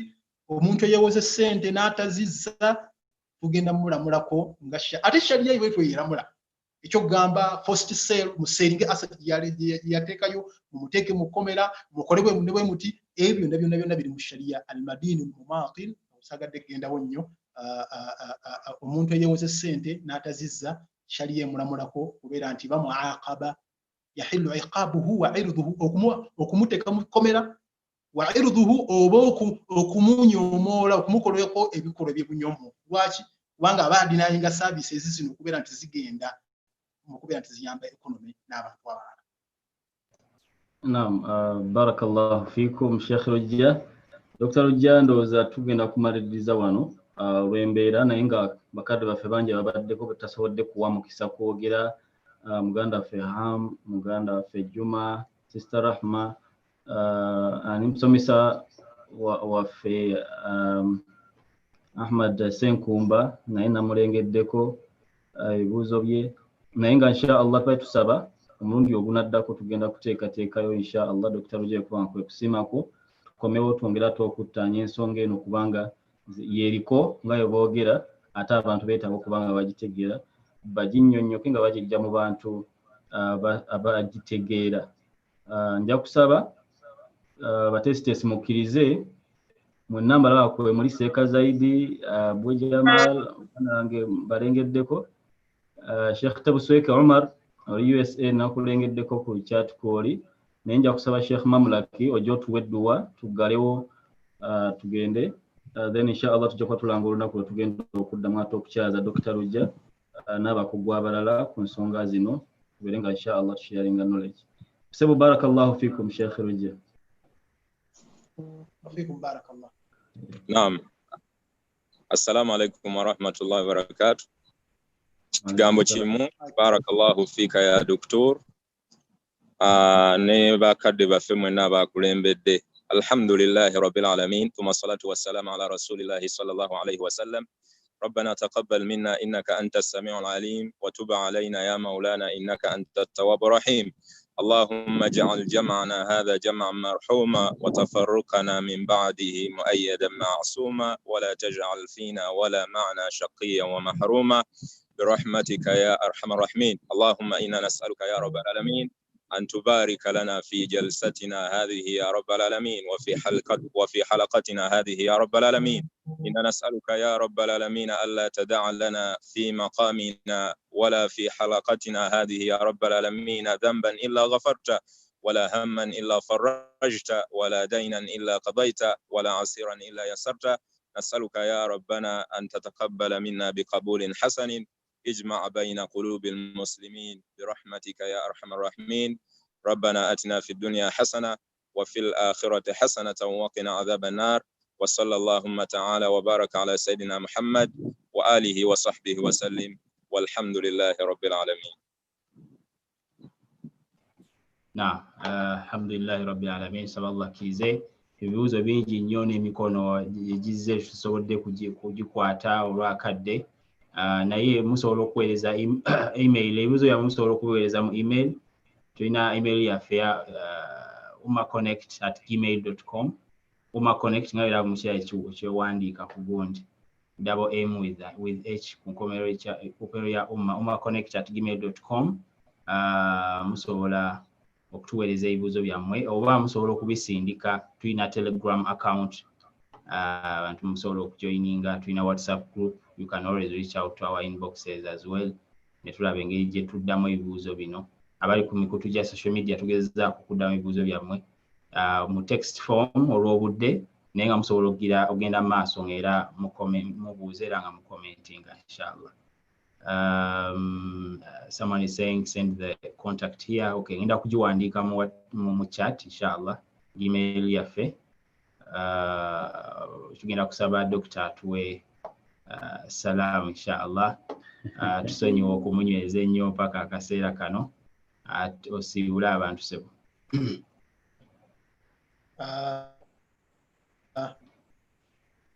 Kozi bannange, kigambo kyange kisembayo kyakubeera nti kitegeeza bannayuganda, this is an opportunity which has come to Uganda. An opportunity, golden one. Oluzaabu gwe tufunye okubeera nti nga tonnaba kutunuulira omusiraamu yenna agenda okubenefitinga mu eno industry Islamic banking, nga tonnaba kutunuulira returns zigenda kwenkana zitya, amagoba ogenda kufuna gatya, simanya bagenda kuwoolera ku ssente mmeka. Sooka olongoose eddiini yo ogiggyemu ng'ojjamu ng'omanya nti otukuza ddiini yo, okola ddiini yo. So kye tugamba golden opportunity. Ate n'ekirala da'awa ey'okulaga abantu wabweru abatulaba bonna nti bannange, we have solutions in Sharia. Sharia can provide solution. Ensi yeewuunya esinga okwewuunya n'ekyokulaba abawalana Islamic banking abatannamutegeera bamuwalana besisi yaabwe yakuga eddiini y'abaana basajja tuginyooma. Tulabanga etalina makulu, tulabanga batali organized, baliwe batyo balwana bebakola batya, naye eddiini yaabwe yigirita ku bintu bya banking ebitekere. Toyina product mu bank, ekyo nkichallenginga. Toyina product mu banka gy'ogenda kukola okujjako nga tugirina mu sharia, tumanyi sharia yaffe ey'obusiraamu enjogerako etya. Ate tulina endala conventional banking zetalina, tugenda kuzireeta bakwasifunye budde olunaku lwaleero. Waliyo solutions sharia zeerina eziyinza okuyamba ku economy nga mu conventional banking system teziriyo. So a golden opportunity like this ya buli musiraamu kusupportinga buli alina kyasobola okukola ku industry. Bannaffe abali mu media houses mutuyambeko bintu bingi bye musosowaza ne mubisosowaza ensi n'ebimanya. Naye kino kyajja kya Islamic banking ne mukikwatakwatako awo mu 2016 ne mukiddukako olwokubanga lwaki kiri mu kaliwa k'amangu. Kati muyinza otuyambako abali mu media ekintu mu business mugikuba abantu mu maaso nga enjogera ya leero bweyogera. Kubanga oba tokikolera nze oba tokikolera topical bank oba promoting ddiini yo. Abalina emikutu gino media kati nga mmwe Ummah Connect n'abalala muberenga mutuyambako abasobola okusoma muddeyo muberenga musoma system eno ogisome ku masters abalina bachelors abalina sharia muddeyo muberenga musoma ebintu bino muberenga mujja okubera nti musobola okubeera nti mubisupportinga n'ekirala bwe tuba tuguddewo bannange mutuwe ku accounts oluusi tuyinza okuba nga letisi zaffe ziyinza okujja nga ziri wagguluko katono kuba tulina additional cost eya sharia complying with sharia ekyo kyokka cost nga conventional banking takirina nina okusasula sharia advisor akakiiko Bank of Uganda yagamba oba government eyagala abantu bamaseka basatu nga bali ku ddaala erya board level nina okuba ne board ate mu board eyo n'embeerayo n'akakiiko akalangalayo ka board basatu additional cost wenzijja mu wansi eno mu operation wansi katolede nze topical bank olaba nze nendeeta nenteekawo erina okuteekawo department ya sharia erina okukola sharia audit. Those are all additional costs. So we need your support. This is deen. This is our faith. We should support it. Everyone should do everything needful to support Islamic banking to see our economy grow. Barakallahu fikum Dr. Ujase wa support yona je tusobola tugenda kugikola tukimanyi okola nawe kyosobola kusaidia eyo tugenda kusigala nga tuddamu tuwuliziganya n'abantu bonna nga bali kuno. We hope to have a very interesting lecture soon about this around the same area inshallah tuberenga tumalirize ebintu bino seeka zaidi sebo nkulengedde na nkulengeddeko mukkirize bannange tukome wano tugende tusaale abalina okusaala tugenda kuba tucommunicatinga ebikwatagane Ummah Connection program eziriddako. Wassalamu alaikum warahmatullahi wabarakatuh. Wa alaikum assalam warahmatullahi wabarakatuh.